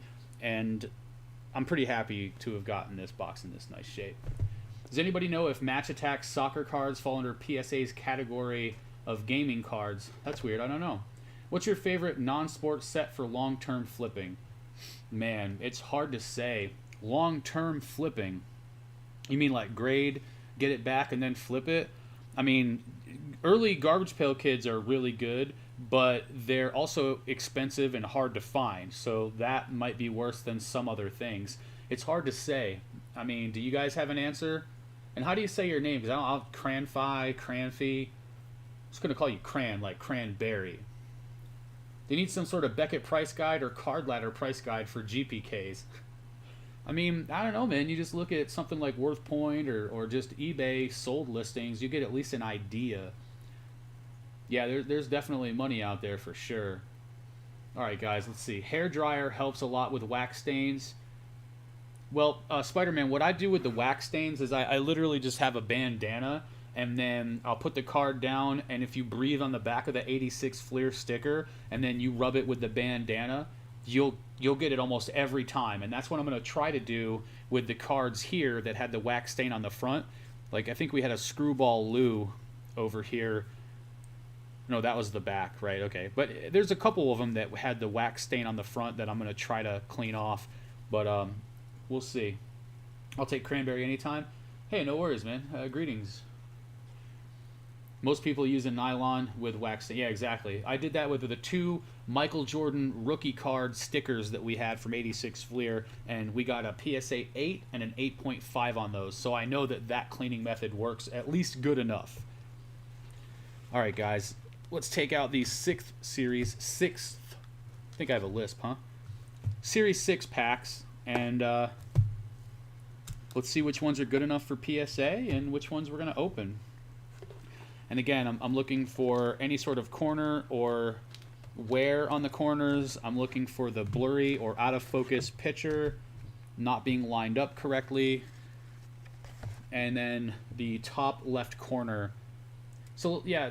What do you think about the top left corner? How hard are they going to grade the packs that have Tell Finland we're like big scrunching? Timu Salami fans. She's a big Timu Salami fan.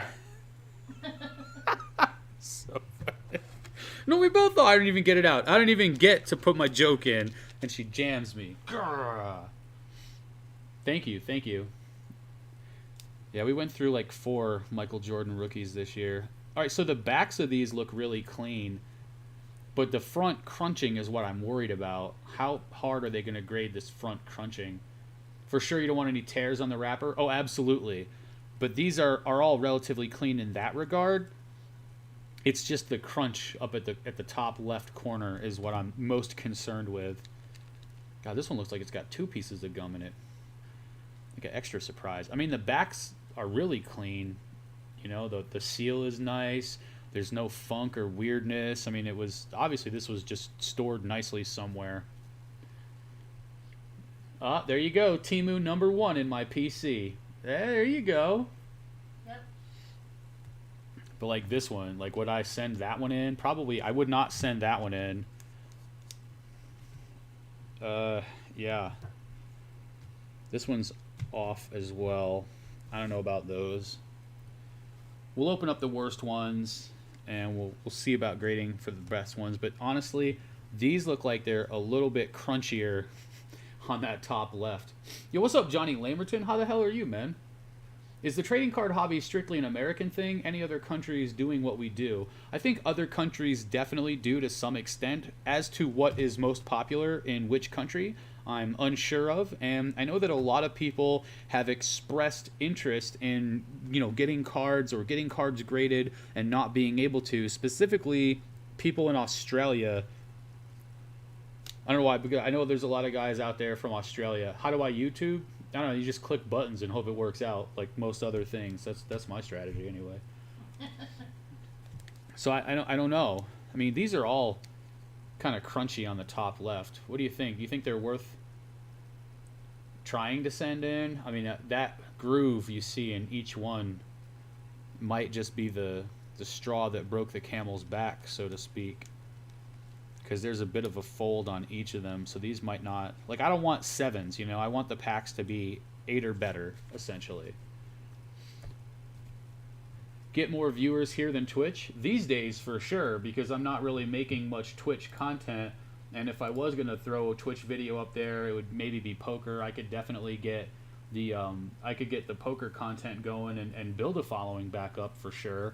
But, yeah, I'm definitely getting more attention for what I'm doing on YouTube these days, absolutely. And the other day I was looking through a storage unit full of like 100,000 sports cards, and we had over 120 people watching, so that was really cool. Yeah, I'm a little bit less sure about these guys because I don't know how they're going to approach these corners. So what I'll do is I'll just take the worst few and we'll open those up, the ones that are guaranteed not going to be graded, and then the others I'll probably send a couple in and I'll just test them and see how bad they grade the ones, so I'll have some sort of an idea of how they're going to grade the future ones, and then we'll just do it like that. That way we don't shoot ourselves in the foot and send in $400 worth of packs that come back like PSA 6 or something. Because the reason why people want to buy these is because they want to crack them open and get gradable cards, or just collect the pack, you know, one of each series or whatever it is. In Europe, it's pretty hard to find ways to grade. We have a couple of services in the UK that work as a proxy for PSA. It just submitted 56 soccer cards. Nice. Yeah, I haven't gotten into soccer cards too much simply because I never really watched soccer growing up. So it wasn't something... I mean, I think it's cool. I like it. But it was just never something that resonated with me, you know, to a deeper level. No, that's not bad right there. That's pretty good. A little bit rough on the edge on that one though. Yeah, the 6th, these aren't too juicy, I don't think. Hopefully we'll have some good gradable cards in here, because there might not be that many of these that are worth grading, but we'll take some of these packs out and see what we got. That's okay, as long as we got some nice 5th and 4th series packs. This was almost a full box here. I think we were just missing like 4 or 5 packs before it was an actual full box. And hey, you know, you can't ever complain about having a Garbage Pail Kids box in good condition that doesn't have the strike across it. Yeah, Johnny, these were great. When I was a kid, I bought these all the time. I collected them. I got them, you know, Christmas, birthdays, whenever. So it's really cool to check them out. And I'm going to send a bunch of them in for grading, see what we can get back. All right, the back on this one is obviously messed up from the wax. These are different because it's upside down. Whoa, we're going to get the gum stain on the front? Whoa, 6th series, what are you doing to me, baby? What are you doing?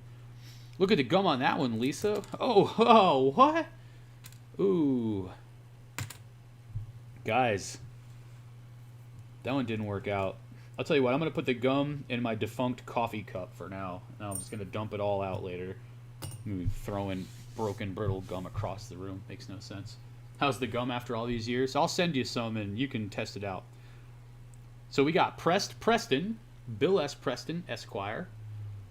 And honestly, there's a gum stain there, but it's not like a massive one. Maybe it could be cleaned off. Whoa, the next guy is Jerry Atrick. He's definitely off center, so we're not going to be sending him in for grading, but it's still a pretty cool looking card. Eat you. What up, regular soap? Why are you the regular soap? You could be any soap that you wanted to be. You could be the Kardashian soap, yet you chose to be the regular soap. Tell me. Because heroes are ordinary. So you're telling me that he's saying he's a hero by saying he's ordinary? I don't know. What kind of self-aggrandizing bullshit is this? Trading card gum. It'll outlive cockroaches. That's what they'll be eating. They'll just be... Alright, we've got Tiny Tim. And he looks a little bit off-center. I didn't get to choose who I was. I was born regular. All right, man. It's either soap or gasoline, right? That was a good response. That was funny. Not bad, not bad. I think we might be able to send this one in. It's close. Have to do some deeper looks at Tiny Tim here. What do you think of that one, honey? Nice Tiny Tim? Yeah.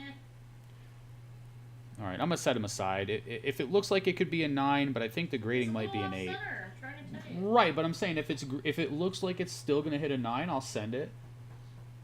Gives you a solid wash. All right, there's Pam Ham. That one's definitely too off center in both directions, so I don't think this one will go. But that's a funny one either way. Look at it.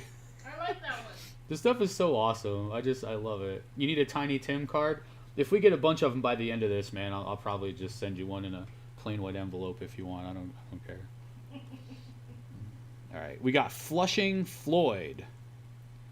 Flushing Floyd. He's just in the urinal, hanging out, taking a bath.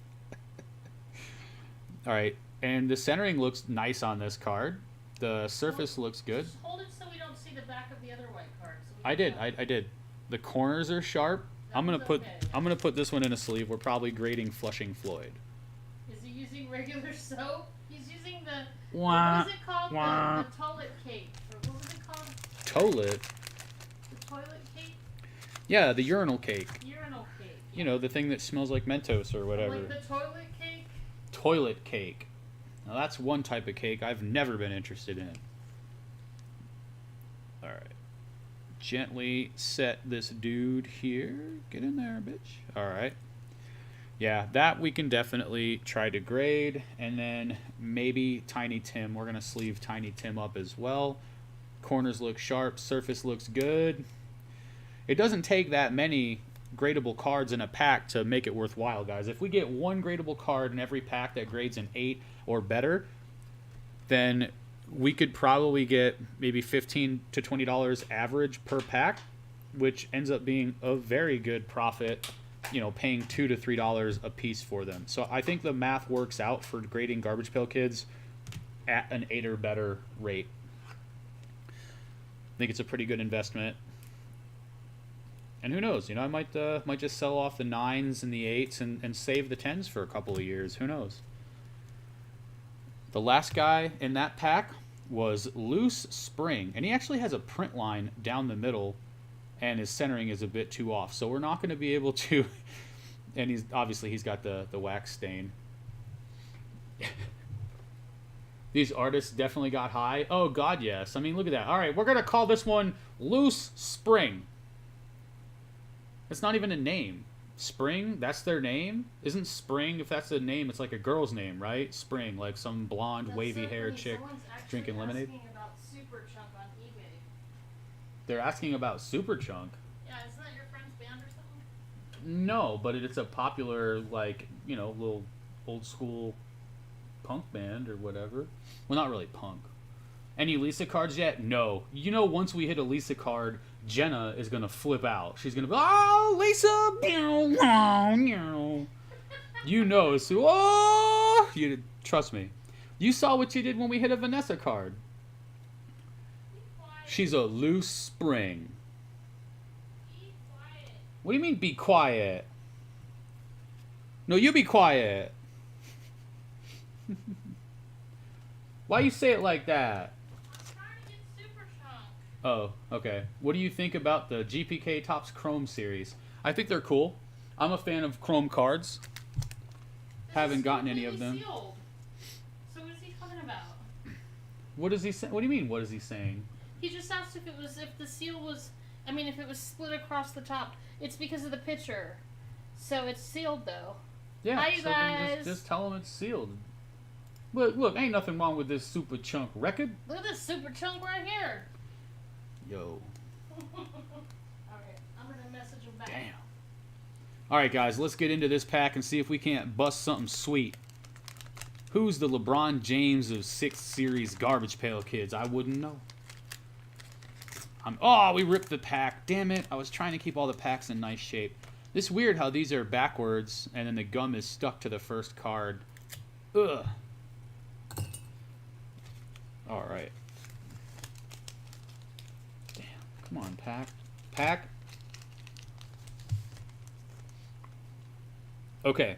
We've got Casper Gasper, who's all stained up. No grade there. We got Elliot Mess, making fun of Elliot Ness. Rejected by 216. And honestly, that's a nice card. Look at that. I love the back. It looks like the Bazooka Joe gum with Junk Food John and Bonnie Bunny. At least it ain't Bunny Blue. Now this is weird. The back has a... I want to say... Well, it's still... It's interesting on the surface. I think it's still fine. Yeah, it should probably be fine. This, to me, looks like a pretty nice card, guys. As long as the corners look good. The centering on this one is very nice. Slightly off top to bottom. Definitely off top to bottom, but it probably hits a 9. Unless this ding right there is not supposed to be there. Either way, I'm going to sleeve it up. I'm going to just end up sending in a bulk Garbage Pail Kids lot with like 50 Garbage Pail Kids or something. Sleeve this up. Top load these later. Next up, we got Jan Hand. Who used to draw on their hand and have... I mean, this one's definitely off. Top to bottom, too much. What's up, Tyrone? Thanks very much, man. I appreciate it. The back of the cards would give you good advice. It's true, Nick. They did give you good advice. I really like these. These are really cool with the backs. Greaser Greg and Mona Loser. Fortune. See, you even got a fortune on the back of the card, plus a comic book. Your parents have been replaced by robot doubles. Man, that is amazing news. How do you prep up for a submission? How do you clean the cards and check the surface? Do you measure the centering? I actually have a video, if you look in my video history, that says how to prepare, you know, your cards for PSA grading or whatever else. And I'll show you in that video what I do to clean the wax stains off and centering and all that kind of stuff. So if you want, check that out, Cranberry. How much do you pay per card you send to PSA? It depends. I was sending economy order, economy level at $20, and I've got a bunch in at the $12 and $10 range as well. But yeah, I don't think this Jan Hand is not going to make the cut, simply because the... What is this? Yes, it's punk rock music, honey. It's like grunge punk, you know, whatever, in that vein. Okay. It's like not super fast. Then we got Clean Maureen. I only paid $3.99. Super stoked. Waiting for a box of 1990 tops. Oh, hell yeah, man. There you go. Bam! Look at that one. All right, Clean Maureen, you're off center. And then we have Radar Ray. Oh my god. Obviously that one's stained up. Still cool. I like those longer cards like that. It would be cool to see what they look like in the PSA cases. Be a little bit gentle with these. We get 3 shots at a gradable card per pack, folks. Centering is everything. Since most of the corners are nice, we're really just in a war against centering. Quality control. Alright, we got Sherwood Forest.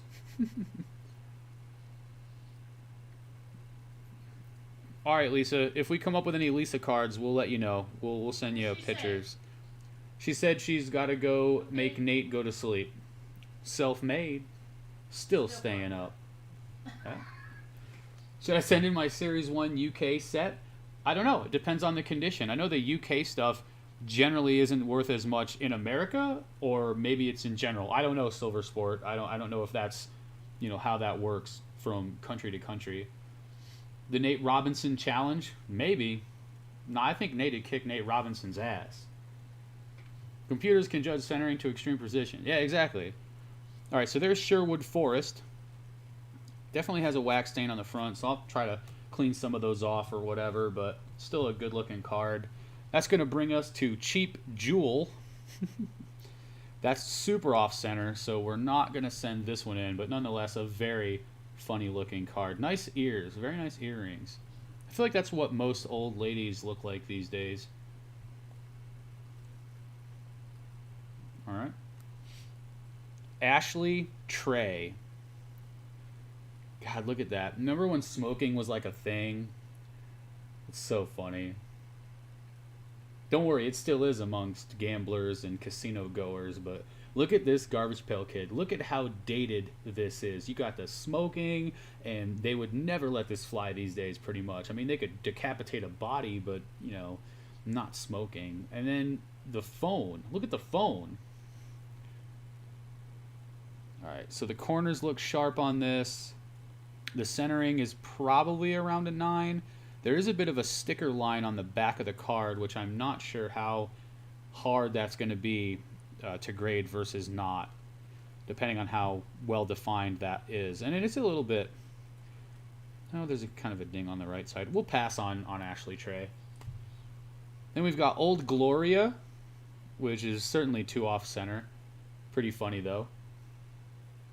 Were these cards marketed to stoners? Yeah, well, I mean, they're for kids. You know, like, it was definitely for kids back in the day. And they were making fun of Cabbage Patch Kids. So, like, think about it. They're probably marketed to, you know, younger males. Obviously females, too, but the girls were into Cabbage Patch Kids. So, exactly. Thumbs up, decapitation. Smoking, thumbs down, get the hell out of here. One's okay, just one is unacceptable. So, you had...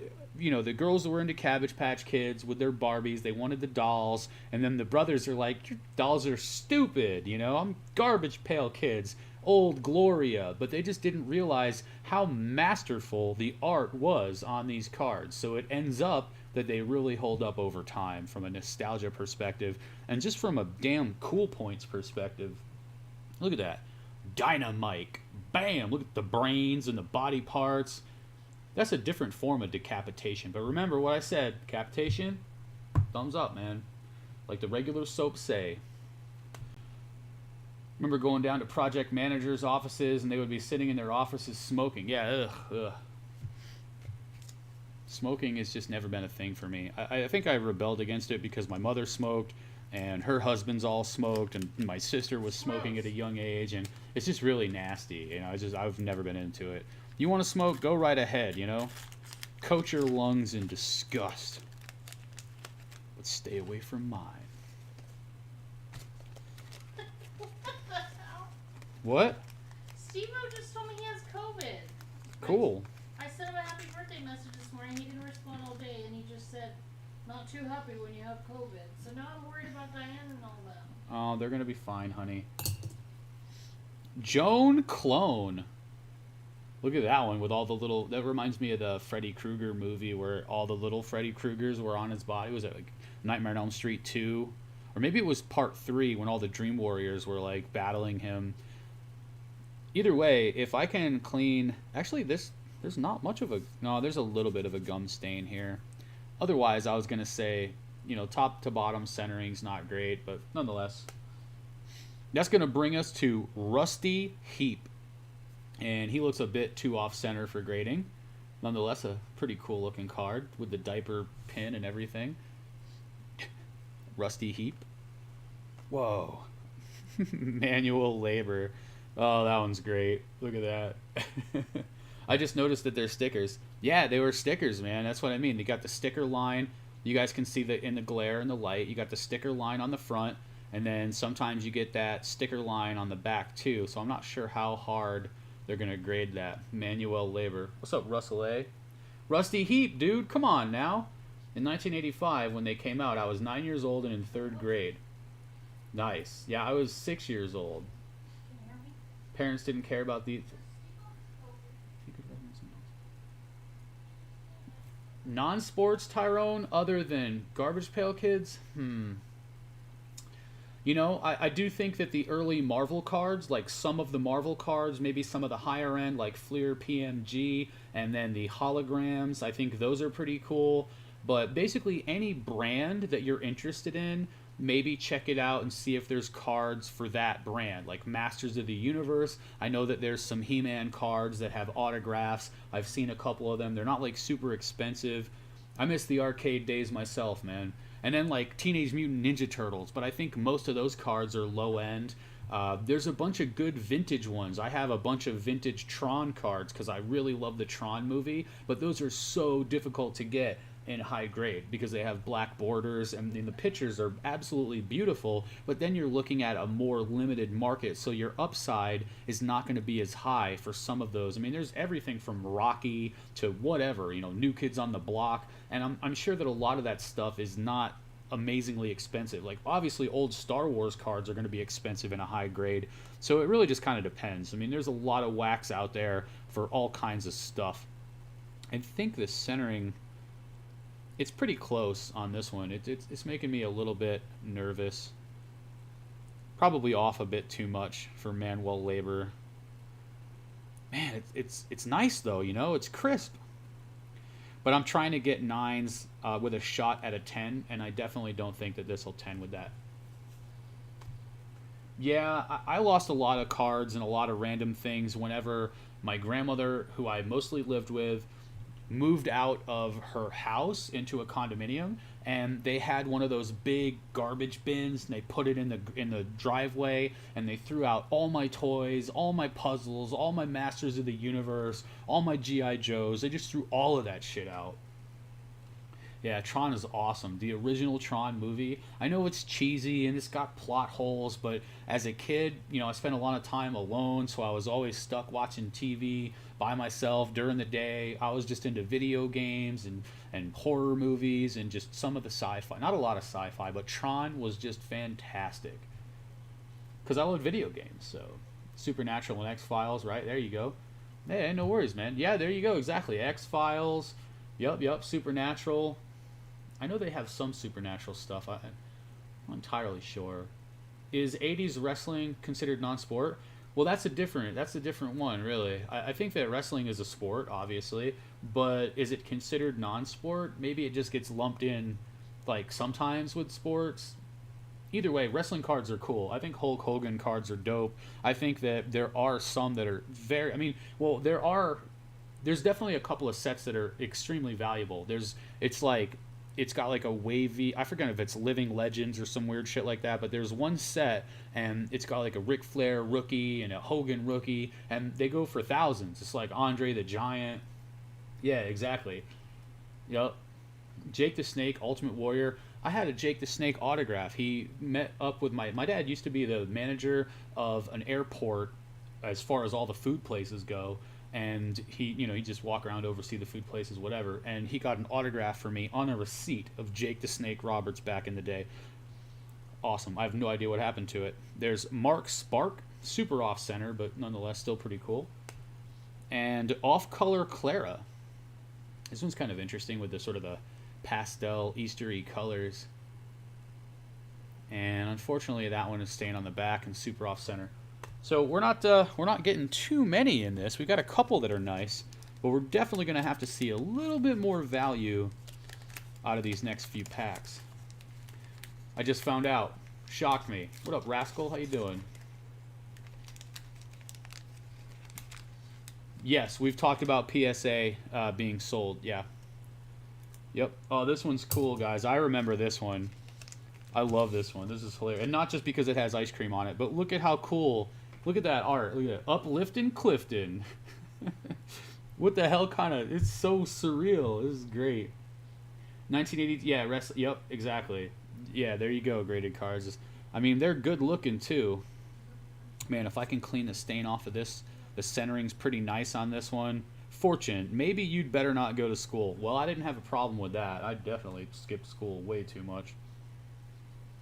There's Gnawing Nora. Unfortunately, she has got a print defect up there, and she's definitely off center. What a weird looking card. Look at her. Her fingers are literally gnawed to the bone. And just what in the hell is happening here? Moist Joyce. I hope we can grade this one. Let me see. Corners look good. Centering looks good. A very slight print defect. Back centering is a bit off. Probably knocks it down to a 9, but, still potential. I don't know about Power Rangers cards. I haven't seen them. What's going on, honey? Is everything okay? Yeah, I was talking to Sam. What's she up to? Nothing. I'll talk to you after. All right. Did you see Moist Joyce?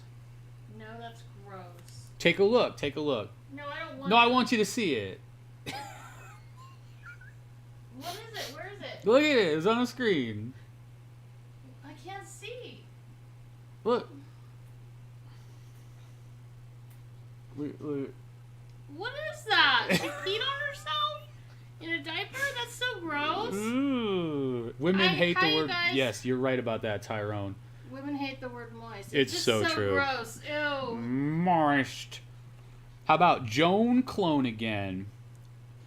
And our friend Rusty Heap. Sorry, Russell. Yeah, that's off center. Next pack. Next pack. I'm not going to be able to save some of these wrappers because they're just tearing, man. They're awful. Some of these wrappers are awful. All right. Bam. Ugly Hands. Or Ugly Hans. Gum Stain. Yo, what about Dryin' Ryan? Let's see how the centering looks on him. A little bit of a print defect. Surface looks relatively clean. Maybe a slight dent on the card. Otherwise, looks like it might be a 9. Nice back centering. What do you guys think of Dryin' Ryan? I'll probably sleeve him up. There's our good friend Radar Ray again. Centering here looks relatively good. Corners look relatively sharp. We probably have another candidate. Maybe a slight ding on the card, but again, it looks like it's probably an 8 or a 9. Might send that one in. Claire Stare. What in the world? What's up with that? Claire Stare?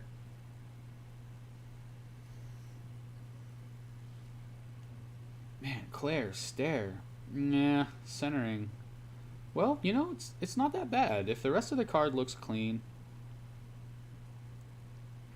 I'm probably going to send a ton of these guys in, honestly, folks. And there's Cracked Crystal, which is a really cool looking card, but they're definitely off center, and they've got the stain. All right, let me sleeve these dudes up. I'll top load them later. And then some point in time before I do my next send off, because I did get an Alexis Lafreniere or Alexi Lafreniere rookie out of the hockey box that I bought the other day, so I will. Huh? I'm freezing. So turn the air off.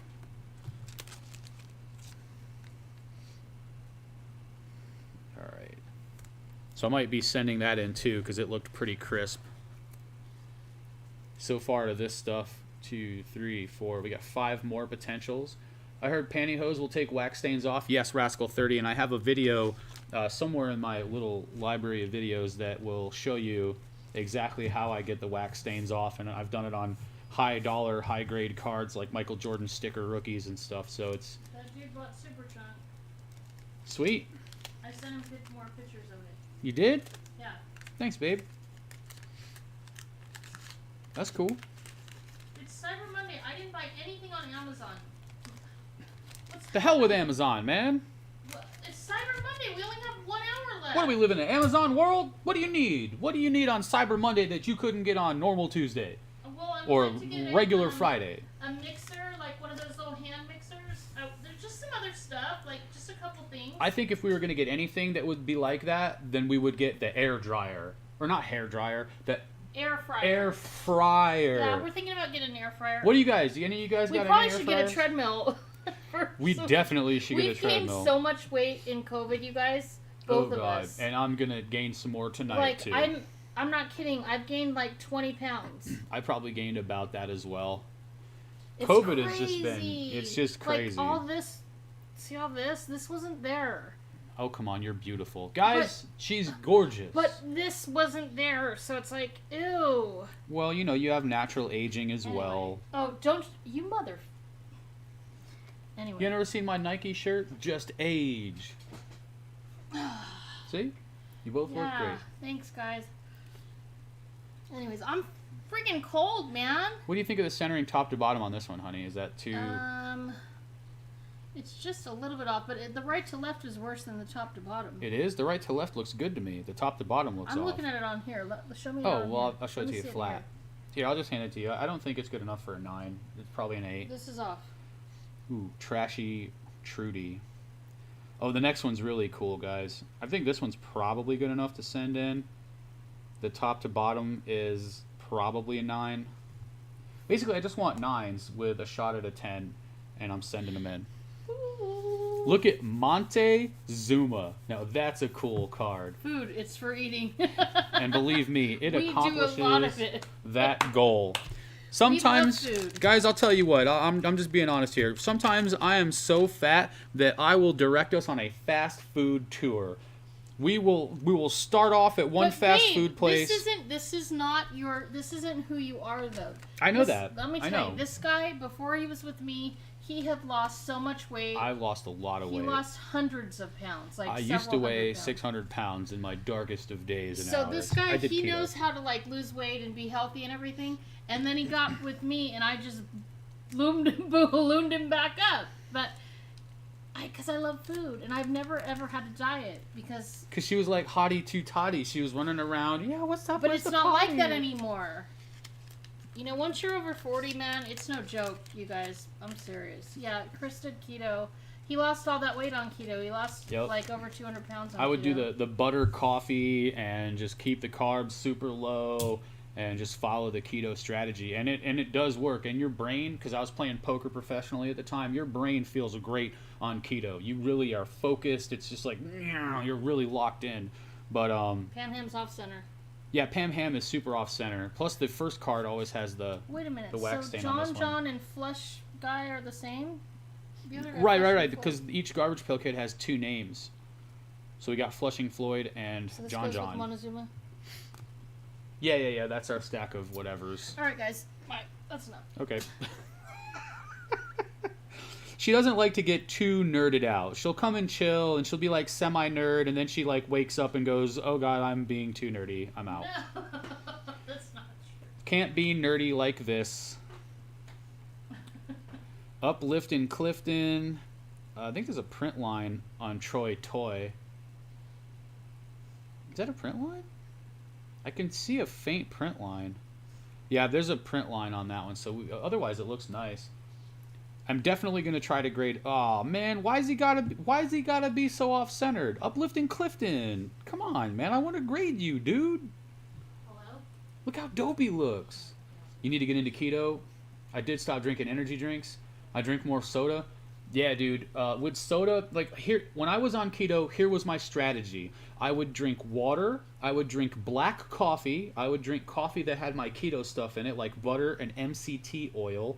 And I would get the regular MCT. There's so many different ones on the market now. It's relatively saturated, but I just stick with the regular old Brain Octane and then green tea. And those were the 3 things that I would drink, and that would be it. If I really wanted something that was off the cuff, I would get like a Mountain Dew, Diet Mountain Dew.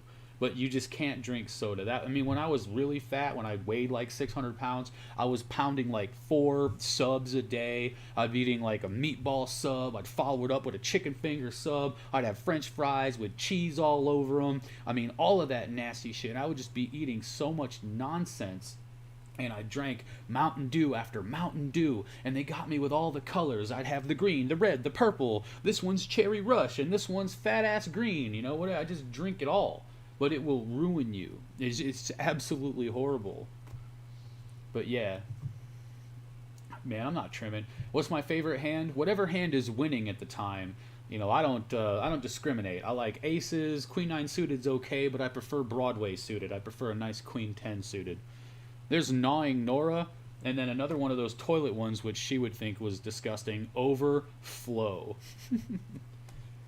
Just went through some of my packs and found a pack of 4th series. Anything I should look for before I open it? I would say, Russell, see if and that's pretty cool, by the way, see if it's in good condition, man. If it's in really nice shape, like this is obviously kind of dinged up back here, maybe consider just sending it in for grading, honestly. I think we were going to put this in a sleeve and send this one in. Or at least consider it. And otherwise, no, just open it up and see. We'll get to those in just a second ourselves. We're about to get to the 5th series over here. We're going to do our last pack. Last pack of 6. See what we have awaiting. Ugh, I'm just going to tear that. Whatever. Sue me. Oh. Rough shape, man. Yeah, so this 6 series box wasn't as fruitful as the other one. The packs are not as nice. There weren't as many that looked gradable to me. Never had a single energy drink. Yeah, energy drinks were horrible. I used to drink, the one that got me was the Monster Energy Irish Coffee. I'm a big fan of the Irish flavoring in general. You know, you had like the Bailey's Irish Cream, that type of shit. And I would just pound those. But man, I would just feel like such a weirdo. Just bad news bears all around. So Sherwood Forest, definitely a bit off center. Into Cheap Jewel, another Cheap Jewel.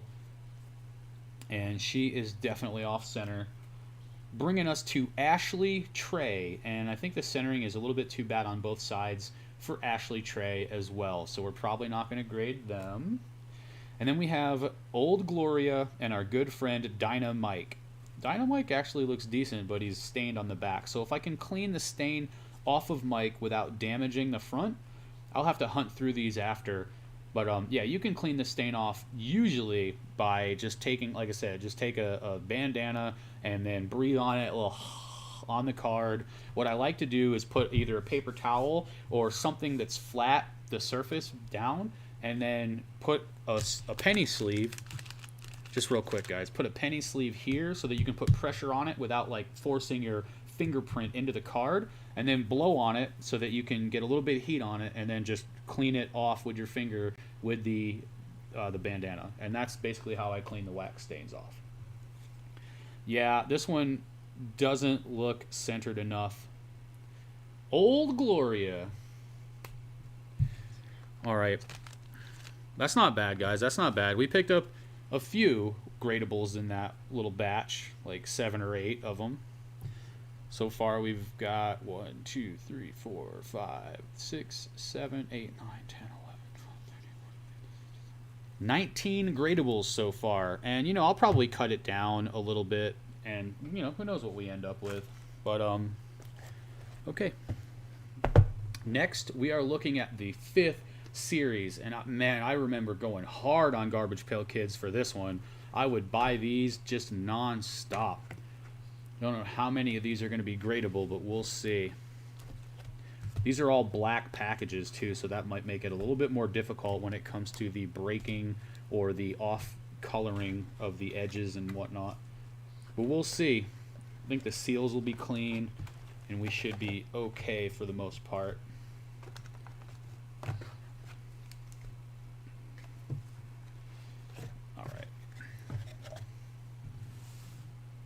So the backs are, again, clean for the most part. A little bit of wear on the edges. This one, see, I don't like, are they all going to be like that? You see, that to me looks clean right there. You can see the top and the bottom triangle sort of in a way. And then this one is off. For whatever reason, this corner is not folded under. So I'm probably not going to send those that have the folded over corner like that. That's first. And then if it's a blurry or an out of focus picture, I'm not going to send it. I'm not sure how they rate the centering. Like, this is obviously lopsided for whatever. But I mean, overall, this looks like a decent pack. So it looks pretty crisp. Probably going to end up sending the ones that look like this in. If there's not a lot of wear on the edges, not a lot of whitening, we're going to go with it. So that one will go to grading. This one looks decent. A little bit of funk on the back. This corner, I don't know. I'm not sure how they're gonna grade those corners. We'll see. It looks relatively clean though. This doesn't look like there are many off or blurry packs, so that's good. Blur, blur, blur, no blur. None of these are blurry. Okay, so we have no blurry packs, so that's a good start. I'm going to show you what Vanessa's book is right now. All right. This seems decent. Okay. Yep, these seem cleaner than the last packs for sure. This one's super off center, so I won't send that one, I don't think. Yeah, I hope so. I texted her and she hasn't responded, so. Yeah, these are clean, man. These are relatively clean packs. All right. It's going to be very difficult with the black wax for it to look too clean overall. Just because the it gets foggy looking, you know, like it's not a clear matte black. This one's got a weird corner, so we'll pass on that one. This one's like puffy and weird, so pass on that. This is nice, other than that corner. Potential. Yeah, basically just looking for ones that I definitely won't be grading, and then I'll figure the rest of them out myself. That one's really strange. Look at the gloss on that one in comparison. I don't know if that makes it better or worse. That's a weird one. Either way, we'll put that in the open pile. Probably wouldn't do that. That one's too off center. This is a good looking guy right here. But it's got that bottom flap. Damn it. Yeah, we might have less of these. Maybe we just got lucky with Series 7. I don't know. Let's start off and open a few packs and see what kind of guys we're getting out of these. Besides PSA, are there some other places you can send? Yeah, but I mean, I would just send to PSA and deal with the weight. Personally. Oh, is that going to be the boy George or whatever, the Tiny Tim? Whatever his real name. Yeah, that's who it is. I forget the name of it. Blue Boy George. Yep. There you go. Blue Boy George. And this is gum on the... Yo, that was awesome. I remember that was one of my favorite ones as a kid. Bud Buggy. But he wasn't Bud Buggy. He was like Hot Rod or something like that. Or Hot Roddy or some weird shit. So we got Blue Boy George. There's Bud Buggy. But he's too off-center to send in. Yeah, see, I remember these because I opened so many of this specific set. Man. Yeah, I hope we get some nice gradable ones of these because that's just an awesome-looking card. And then we have Clark Kent. I think the next one is either Live Mike, which is one of my favorites, or no, this is the Key guy, right? This is going to be the Key. Yep, Fried Franklin, right, exactly. Let me see Clark. Clark Kent. That's basically me as a kid. Got my comics, pimply teen, fat. Clark Kent. But I'm Clark. Let me have it. Well, I mean, it's accurate. I'm just Clark Kent. Mine would say Clark doesn't want to. So there's Fried Franklin. Off center, guys. I mean, otherwise a very clean card. The centering. Clark Kent? I don't know. The centering looks a bit off. And then Handy Randy. I'm sure you guys remember this card. Gum. Is that a stain Gum, on his shirt gum, in gum, the picture, gum. or is that on the card? Huh? In the shirt? What do you mean? See that brown spot on his shirt?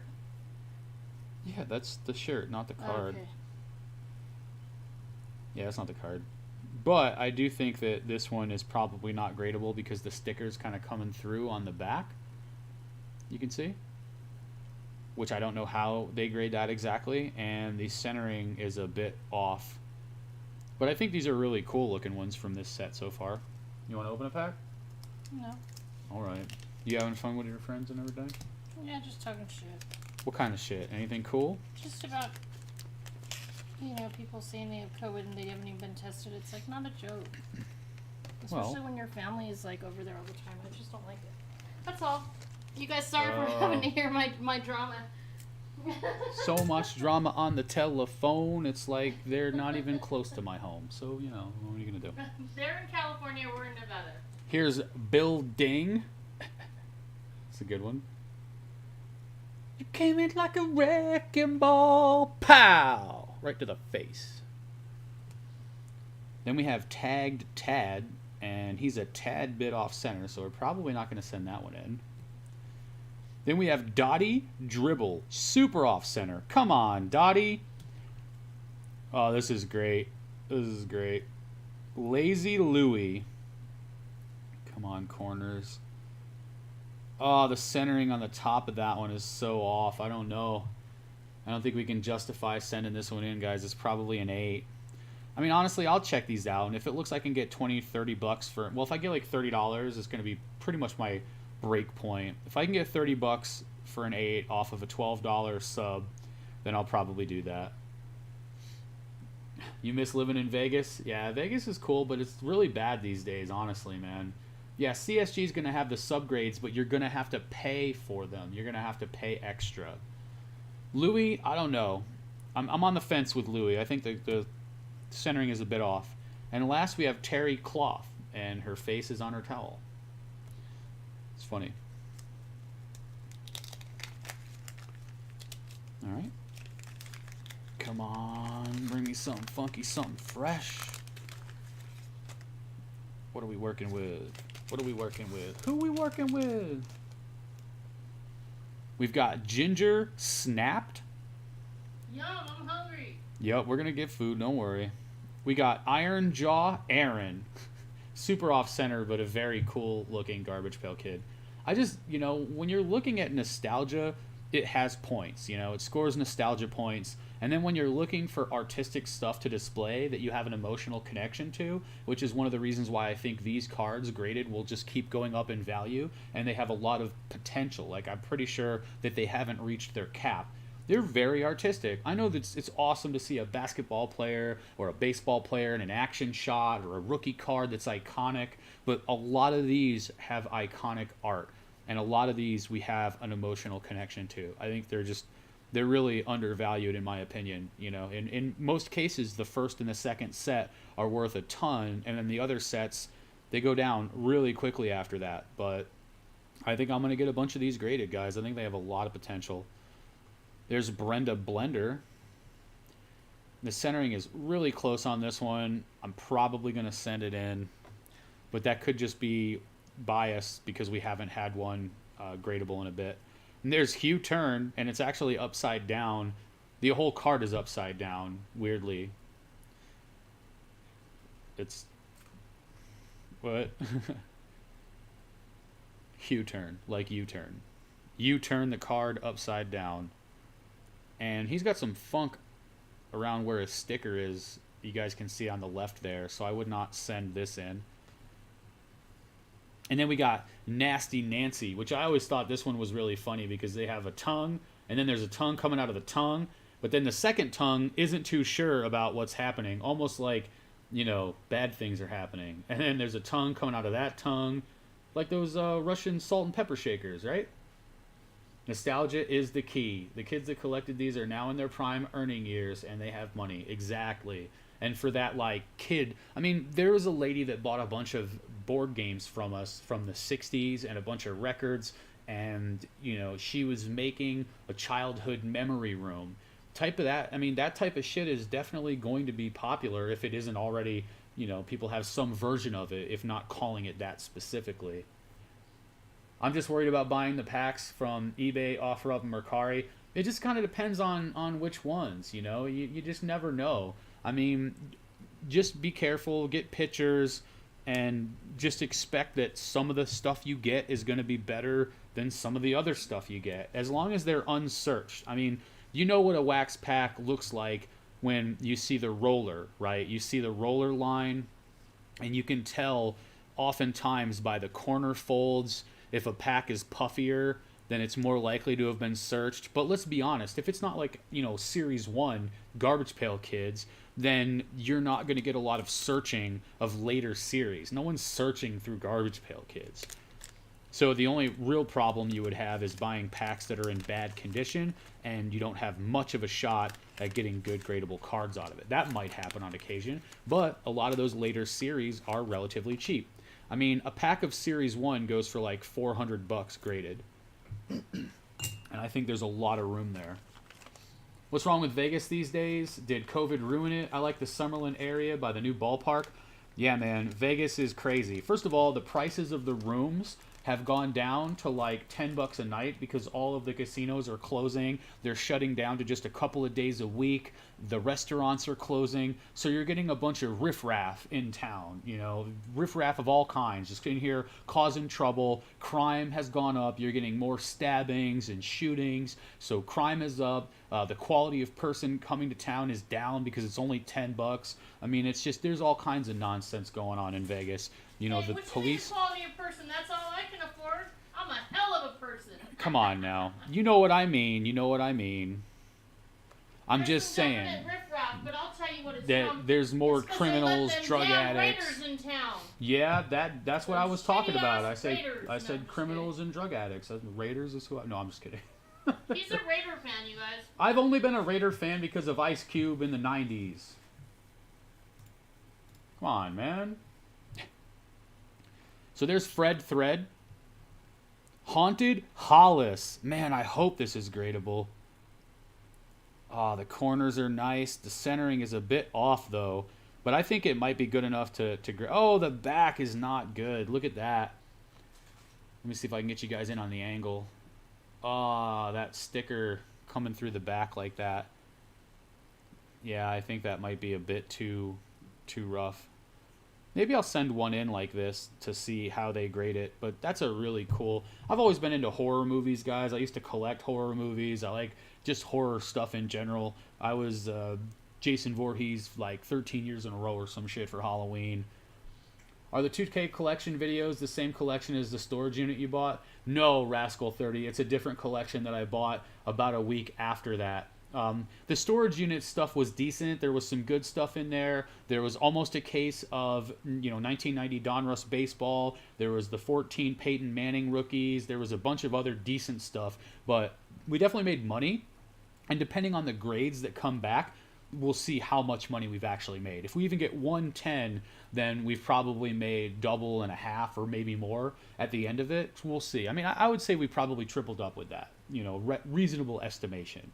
But the 2K, after that, we'll see how that one goes. The condition is what's holding a lot of those cards back. I don't think a lot of that stuff was gradable, but we'll have to see. But either way, I think it was a decent deal. I know people gave me kind of a hard time in the first video. They're like, this isn't good. You're not going to get your money back. But I didn't include everything in that first video. So I just wanted to say, I wanted to show that there was more than that with the second one. Yeah, well, the 100K cards, a lot of it was just like bulk boxes and stuff. There's Fluoride Floyd. Either way, it was fun, and we made money. There's Fran Furter. How about that one? That one's pretty cool. Honey? Fran Furter? What do you think? The art, I mean, honestly, the mind and the art, I mean, it's just awesome. This one's pretty close, too. Is the sticker coming through on the back? No. The centering, though. It's probably an 8 with this centering, to be honest. Really want some 9s. And there's Johnny One Note. Good old Johnny One Note. We haven't hit a Lisa yet, and I'm surprised at that. I thought we would have hit a Lisa by now. You know that? Isn't that weird? What is Lisa's name in there? I don't know. I'm sure there's plenty of Lisas. I can't think of one offhand, but I know that there's a bunch of them. I think there might even be a Leaky Lisa. I don't know. With snot dribbling everywhere. I'm pretty sure there's a website where you can just look up whatever name is. Frankfurter is Hot Doug. Yeah, Hot Doug's a funny one. There's Gene Machine. Oh, what's the next guy is the knife guy. It looked like the skateboarder for a minute. I was thinking Pat Splatter or Hurt Kurt, or was it Kurt? Somewhere else. Either way. It's not Kurt Cobain, it's not Kurt Loder. But this is going to be the magician dude with the knife. Bam. Slade. So Gene Machine. Ooh, the first print defect we've really seen. Slade. Centering's a bit off anyway. Can't do much with it. There's Defaced. That's definitely off center. Gory Rory. What? Gory Rory. This one's inappropriate as all hell now. Because it's a Boy Scout. but he's like roasting someone's hand. That's not inappropriate. No, that's actually more accurate than people might think. Here is Richie Rich. Not Richie Rich. The centering is killing us on this one. The Scouts will sue! Yeah, I'm sure they will. You know, I was a Cub Scout. I was never a Boy Scout, but I was a well-decorated Cub Scout. I had my wolf badge, patch, or whatever. I had the bear patch. Hey, I got a Cub Scout right here. I actually have a picture of me in my Pinewood Derby scenario with my car that I made, and I'm actually holding a cookie like a rapper. I look like I'm posing like a rap star, and I got a cookie. I was just looking at this. This wasn't mine. This just came like in a bulk lot of an estate or something. But look how weird this is. Progress towards ranks, and it's got little beads on it. Right, because you get points and beads for doing activities, and then you get your other badges. Like you can see over here, this one had his Bobcat and his wolf badge, his wolf patch, right? So he was moving up in the ranks. Hey, man, I was only in it for the refreshments. I'm not going to lie. Jordan Nuts. What does this mean? I don't even get it. Jordan Nuts. What do you think of Nat buying PSA? What's up, David? I think that it could be good, and I think a lot of people are going to criticize him for owning and then also submitting or being their biggest submitter while now owning the parent company, but I don't have a problem with it as much as other people do, because he still has to send his cards in, they still go to a grader anonymously, and as long as the grader doesn't know that they're his cards, you know, if he's not walking around the office, you know, you'd be like, hey, you guys are going to have to put a 10 on this one. Yes, there's opportunity for a lack of integrity, but is it going to play out that way? Hopefully not. Here's Menaced Dennis, who really can't sleep very well, and who could with all the craziness that's going on in this card. Pretty tough one, honestly. Seems like the centering's a bit too off.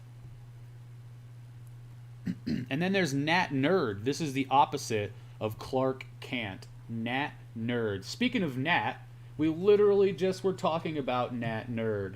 And here he is to join. That's synchronicities in the world, my friends. Synchronicities in the world. Ultraviolet. That's cool. I love the dog attacking. Straight up butt cheeks on the card. Oh my god. I love that the name of her spray is Solar Pain. It's so funny. You know, they're clever, man. Garbage Pail Kids are clever. They had good writing. Still too off-center to grade, and the other guy, Blue Boy George, looked like he might have been centered enough to grade, but he's got a big gum stain. What are you going to do? All right, a couple more packs of these. I don't think we've not even seen one to grade, really, out of these, so if that's the case, then these packs might not even be worth grading. Or they might not be worth opening any further. Looks difficult. Alright. We've got Terry Cloth. Super off-centered and weird. How about Edible Ernie? Off-center there. Not going to be able to grade that guy. Gene Machine. This one doesn't look that bad. It's definitely off-center. It might be a bit too off-center for a 9. That's really what I'm looking for. Yeah, I think it's too off-center for a 9, so I probably won't send it in. It's probably an 8, if the back's okay. Gene Machine. How about Starchy Archie? I love that. Look at the Pillsbury Doughboy. Come on, guys. It's classic. Look at this. Come on. Anybody who grew up and remembers the Pillsbury Doughboy, they're just still going to enjoy looking at this Garbage Pail Kid. Starchy Archie. They really went next level on a lot of this stuff. Man, he's just a little bit too off-center. All right, all right. We only got one more set to go, and there's just going to be a few packs, so we won't be here for too much longer. Yeah, all right, I'm going to pass on that one. And then, last for this pack, Jules Drools. Oh, there you have it, Jules Drools. All right. Oh, it's our stab friend over here again. We're going back in time, guys. We're going back to the 4th series after this. And that's all we have after that. And we found a decent number of packs to get graded, so that's cool. Mick Dagger, like Mick Jagger. There's Terry Cloth again. Now, is she good enough to grade this time? No, the centering is just crazy. I'm going to have to take a look at some of their 8s and 9s on eBay and see what the centering looks like, but it's a bit rough. And honestly, Gory Rory, man, that top to bottom centering is just whack. This one wouldn't be bad if it wasn't for that top to bottom centering. And another Richie Wretch. So we basically get this variation of pack.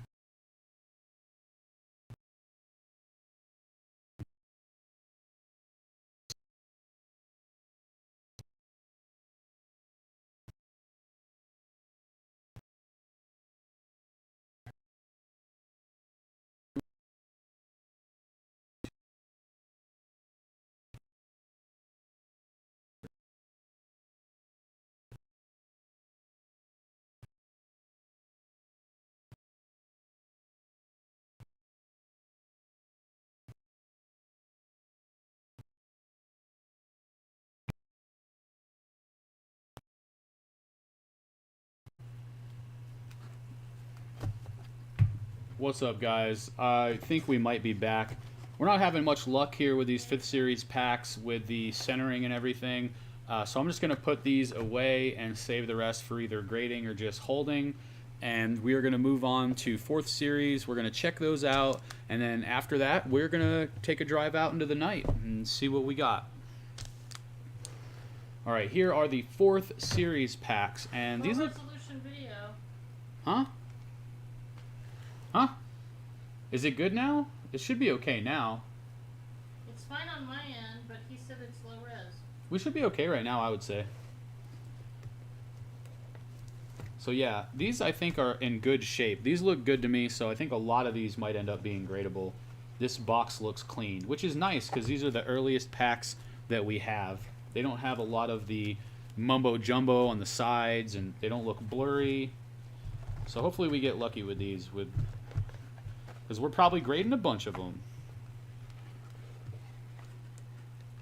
All right, we are Gucci. Gucci Mane. Hell yeah, man. Trying to be careful here so I don't ding up any corners or anything, and we'll see which ones look like they aren't gradable in here. So Thanks, Finland. gotta hit work, just joined Discord and followed you on Instagram and Twitter. Hey, thanks very much, Cranberry. Appreciate it, man. Have a good night, my friend. Glad you hung out with us tonight. Alright, so this one's probably good. It's clean, you know? There's a little bit of a funk on it, but it's not really that bad. I think maybe the corners on these are the ones you're going to have to worry about. Ooh, what is that? Is that weird? Yeah, this one is a no. This one might be a yes. This one could easily be a yes. Wait, what? Yeah, that was the no. No pile. Yes, the Mighty Ducks. That's old school right there. Now they're the Anaheim Ducks, right? Anaheim Ducks? Yeah, I think so. They're not the Golden Knights, I can tell you that. Oh, babe. But not many are. I don't know. A lot of these are kind of in the middle.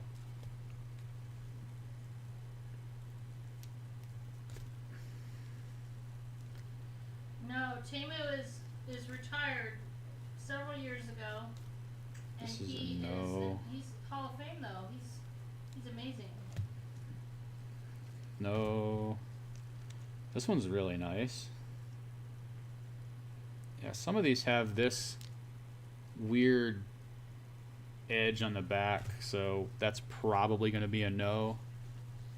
Most of these don't look like they're blurry, so that's good. Then we'll find the ones with a bad edge. Those all seem to have pretty nice edges. This one looks like it might have a bad edge. So we'll say no on that one. Otherwise, these guys all look relatively clean. Relatively clean. That's a really nice one right there. That's pretty crisp. Man, it's gonna be fun sending in Garbage Pail Kids packs to get graded. You know that? It's gonna be fun. All right, how many of these guys look like they have that weird edge? Maybe this one is a no. Pop them open, babe. I will. Relax, lady. One thing at a time. And then looks like a no. You entertaining yourself, honey? Yeah. All right. I'm playing Hearthstone. All right, that looks like a pretty good amount of potential graders, but these look like they're all a little bit rough or have that weird back edging. You know, something on these looks a bit worse than the other packs. So let's bust some of these and see what we got. Try to keep them in good condition.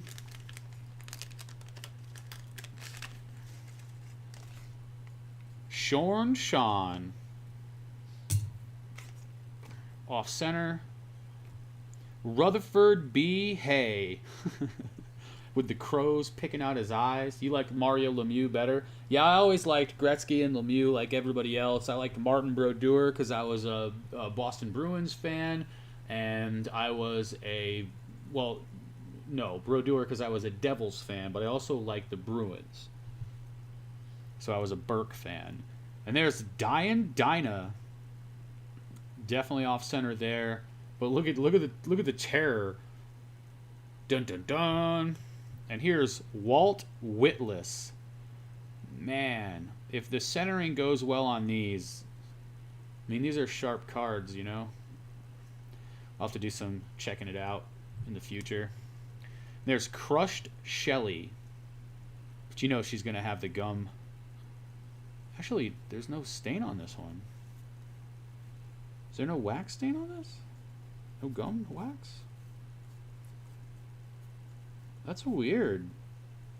Well, if that's the case, then, well, there is a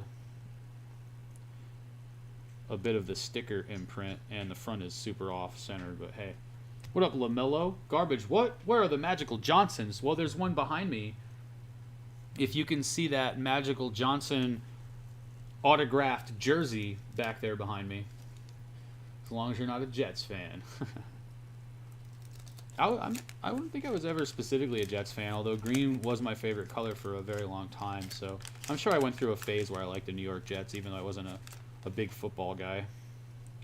Yeah, see, this has got that pack warp that you often get with gum packs.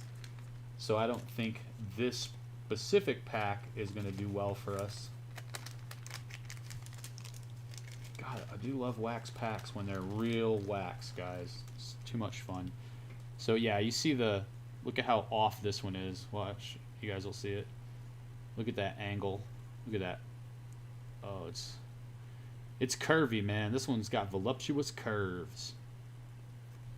No good there. Then we've got Amazing Grace, which is curved, and it's definitely off-center. It's going to bring us to Caddy Kathy. Probably a little bit too off-center for grading.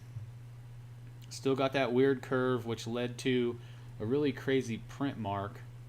See that in the middle of the card? That's weird. The back wanted is fat slob for gross neglect.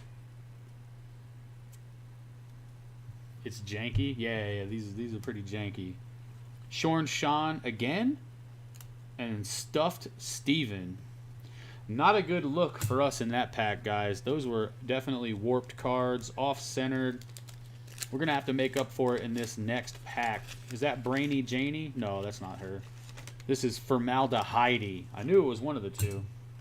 That was my second guess. So there's Formaldehyde. Oh, shit. It's Reese Pieces. Hey, honey. I love Reese's Pieces. I know, but look at this guy. This is Reese Pieces. See him? Very cool. Ooh. Is that the picture? Is that some staining on the back? In the middle of the pack? What you trying to say to me, man? Alright, we'll have to check that out later. Alien Ian. I love this one. Look at that. Mars Attacks type shit right there. Man, I wonder how this... You know, I'm just going to have to measure the centering. Otherwise, this card looks clean. Oh, there's a bit of a ding on the back. Probably an 8. Probably an 8. Damn. I hope we get a good Alien Ian, because I really like that one. There's Baked Jake. Good God. This is what it's going to look like in Vegas, man. Actually, this is what it does look like in Vegas. Yeah, Reese's Pieces came out for the movie E.T., if you guys remember that movie. Yeah, I mean, E.T. came out in like 1982 or... It was, yeah, I was very young. It was yeah. I was terrified of it, but I loved it at the same time. But Reese's Pieces was out before then. That's kind of how I feel about you, sweetheart. Terrified of you, but I love you at the same time.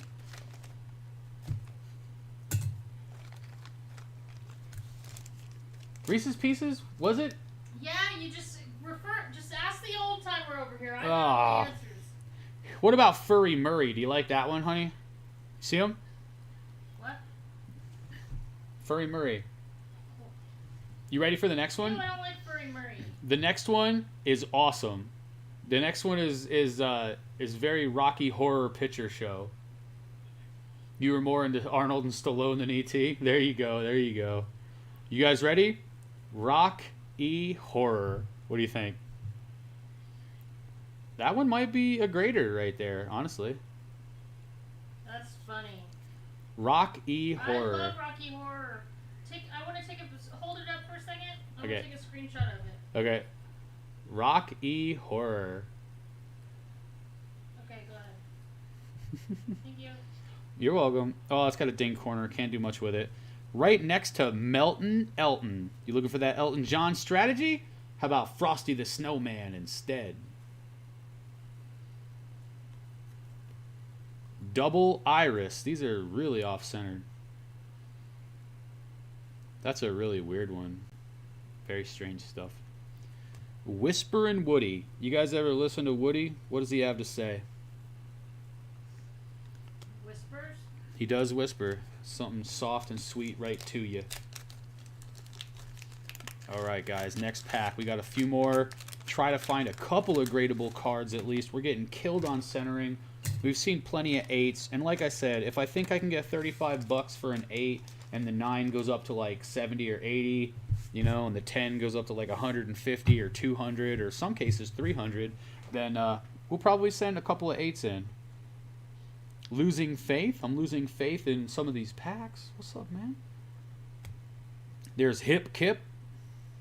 We got the opposite pack from the previous. Yeah, I collected a lot of the early series. I think I got started in about 3. But I did a lot of 5, for sure. Dale Snail, off center. Oh, come on, Heidi. Decapitated Hetty. I thought it was Heidi. Decapitated Hetty. And it looks like the centering is going to get us on this one again. But this one at least looks a little bit closer to gradable. That's an interesting card. And then we have Incomplete Pete, who is super off center.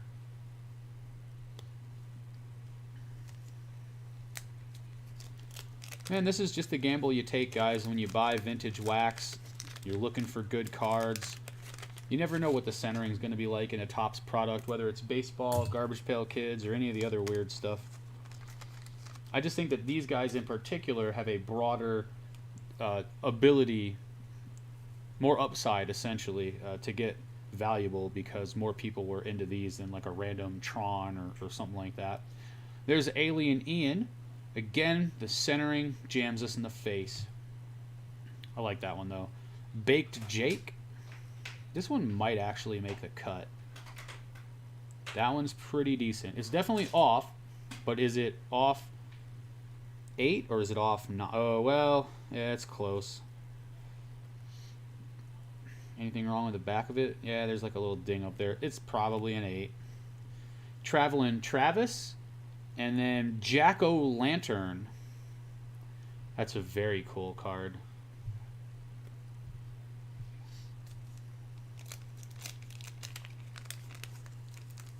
Oh, another one of these old ladies on the front. Come on, man.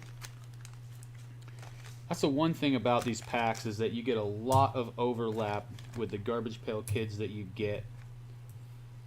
So you can imagine that the print run that's out there has got to be insane because there's so much overlap. But at the same time, the graded print run or the graded copies, there's not that many at all. And then, you know, obviously you have to find them in good shape. And so it's still a hunt. Muscular Molly. How many of you guys know chicks that look like this? Yeah, my babe said, ugh. Wait till you see the next one. How about Armpit Brit? How many of you guys know chicks that look like this? That's all the rage these days. This is all the rage? Well, like, I mean, it's because it's natural. So a lot of girls, younger girls, like Madonna's daughter, and there are some, like, famous actresses and stuff right now, they're not shaving their armpits because... Okay. So it's just the style, I guess. what I'm hearing is that natural lips, bad. Natural booty, bad. Natural chest, bad. Natural armpits, and vogue. What's wrong with society, man? Where do we live? Oh, be quiet. I'm just saying, that's what you just said to us. There's Trish Squish. Now that's cool. And Dana Druff. I actually like this one. This is pretty cool looking, but you know that it's going to have the gum or whatever on the back of it, the wax stain. Yeah, it's a little funky. I think we had the best in our 7th series. I think those packs were yielding some pretty good centered cards. And either way, we're still going to open some more of this. Oh, I remember this one. This was funny. Barfin' Bart. What is he eating? Like, how do you put all of that on a plate? Of course he's going to barf if this is what he's eating. Come on, folks. Nailed Neil. Very off-center. That's a funny one, though. The Kardashians. Lol. He's always hating on the Kardashians. They make it so easy. I don't mean to talk about them. Guys, what about Bushy Bernice? What about that? Honey, what do you think of this one? No. I think the Garbage Pail Kids are just hating on women, to be honest with you. Every single one of these ladies is just crazy looking. Oh, man, we probably could have graded this one if it wasn't for the 9-to-1 centering on the back. Look at this. God damn, look at this, man. What in the hell? Bernice! What about Sloshed Josh? Sloshed Josh. Super off-center on the back. I love these wanted things. Wanted for inviting murder. The Nerd. His aliases are Spaz, Jerk, Freak, Moron, Goof, Dope, Geek. Also guilty of the following crimes. Spreading peanut butter on crackers. There's nothing wrong with that. Sticking them under his armpits. Okay, that's a bit too far. Imitating a Hubbard squash. I don't even know what that is. Buying 132 packs of Garbage Pail Kids, eating them all, then saving the gum. How many of you nerds do this? I don't know. Warning, may sing the Star Spangled Banner loudly if accosted. Better leave him alone. Who makes this shit up? Come on. And finally, we have Gordon. And the centering on this one's not that bad, but I'm assuming that he has some sort of a stain on the back, which he does. The back of this one is Wanted Plumber for maladjustment. It's like Popeye on crack. All right, guys, we're going to open up one more pack so that we can try to get one of these gradable. If not, we'll briefly look at the ones over there that we are going to send in for grading, and then we are going to get out of here this evening, my friends. But I tell you, it's been a lot of fun hanging out with you guys, and we'll definitely be back sometime soon with some more content. I have a video to make of some PSA returns coming out in a few days, and we'll just see. Maybe I'll stream some of that as well. It's hard to say, but I'm definitely going to send a bunch of these packs in, and honestly, looking at the centering, Man, I'm probably going to open up more of the 7th series and then just kind of probably grade the packs or save the packs of the others because it's tough. The centering is tough. All right. Last pack for luck. We're going to start it off with a Shorn Sean, or is it going to be his counterpart? Nope, it's Shorn Sean again. Man, this guy is like, he's in every pack. What is this guy? Shave yourself and be done, son. Shorn Sean into Deadly Dudley. Dun, dun, dun, dun, dun, dun. Oh, that's a cool looking card. He decapitated a Cabbage Patch Kid.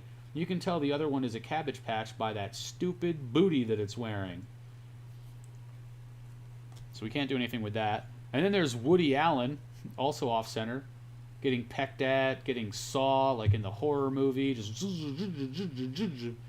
Deadly Dudley, yep. And I got the other counterpart to him over there that I'm going to send in for grading. There's Furry Murray. Again, Furry Murray. Now, is this one gradable? Seems okay. Centering is definitely off. I might have to resign myself to 8+ on some of these. We'll see. I think we have a lot of contenders at 8+. Either way, this one's probably worth sleeving up. But I think the centering is probably slightly worse on Rocky Horror. Max Axe. Yeah. So if we go over here, just to recap the ones that we are probably sending in. And again, I might have to check the centering and stuff on these because Brenda looks a little bit off. There's Brenda Blender, which is just hilarious. Look at the face. Look at the face on that card, guys. That is absolutely hilarious. John, which is very strange. Formaldehyde has an error version. The sticker is cut different on some. All right. I'll definitely do some due diligence on this and that and see which ones look good or bad. There's Trashy Trudy. Dryin' Ryan, just chilling in the breeze. Radar Ray. Claire Stare. Moist Joyce, to the dismay of all of us. Elliot Mess. Nice centering on him, really. Flushing Floyd, the counterpart to John. There's Tiny Tim, which we did not find another one of. Bruin Bruno. I like that one. Louis Squeeze and Russ Puss. So we get the combo of these two guys. There's William Penn. Clipped Claude. Bobby Booger. Dirty Birdie ×2. Dotted Lionel. And Vanessa Undressa. And then the other guy I have in my box, because I opened a pack earlier when I decided that this is what we were going to do with some of these. So I have, I believe, Max Axe somewhere else, waiting like Jason Voorhees. All right, I'm going to sleeve these guys up, get this stuff back in the boxes. All right, guys, I guess I'll answer questions for a couple of minutes if you guys have any while I'm getting these packed up. But other than that, we are about to bounce out of here. Hope you guys have had a good time with us. We'll definitely be back with more content on the soon. And if you haven't checked out the video that I posted today, looks like we already have almost 700 views on it. Probably my best video ever from a time versus view perspective. And maybe it'll end up being one of our best videos ever. I don't know. It's just something I've been thinking about, mulling over in the old head. Error cards can be worth money, yes, depending on how common they are, rather. But I'll definitely do the due diligence to double check and make sure I'm not missing out on any of that stuff, and then kind of see where I'm at, what I want to do with the rest of these packs. I definitely want to get a bunch of packs graded. And I definitely want to get a bunch of guys graded that'll at least hit a 9. He'll be live streaming more, you guys, because basically we're about to go into Lockdown. stay home order, lockdown. Yeah, Vegas is about to get locked down.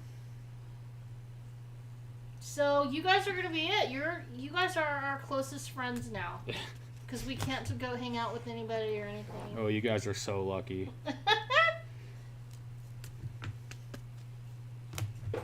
Thanks, LaMelo. Come on, Vegas. How often do you live stream? Yeah, like I said, we're gonna probably be doing it a good bit more. I might also mix in streams on Twitch TV if I do some poker content for my poker following over there. been a professional poker player for a very long time, teaching cash games, and I would basically be teaching myself how to get a lot better at tournaments, which is a format that I've never focused on. I don't mean to interrupt. No, you're fine, babe. Go ahead. Someone's from Australia in the chat. Can you ask Australia, how much money if something costs $125 Australian? How many US dollars is that? Do you know about? I mean, I guess I could Google it, huh? You running game, girl? I just am wondering because I want to buy that one clothing company that I showed you. Black Yeah. So everything is in Australian dollars. Oh, okay. So I'm just like, I don't know how much that is. It's about 100. Okay. All right. Okay. Thank you. Awesome. Thanks, guys. Thanks for joining us. I will catch you guys on the flip knows you side. They said, "What's up, Big Pippin?" Who? Is that Maury? No, the serving of milk. Oh, what up, Venom? How you doing, man? Just chilling, dude. You caught the very, very last bit, the very tail end. We were going through all of the Garbage Pail Kids. Well, hey, man. Hello to you, good sir. Maybe I'll see you in your stream again sometime. No Limit Hold'em, Rock Latex. No Limit Hold'em. Absolutely. Used to be a coach on a site called deucescrack.com way back in the day. Wrote articles for card runners. Just been in poker for a very long time. All right, guys. Have a good night. We will catch you guys on the flip side. Peace out.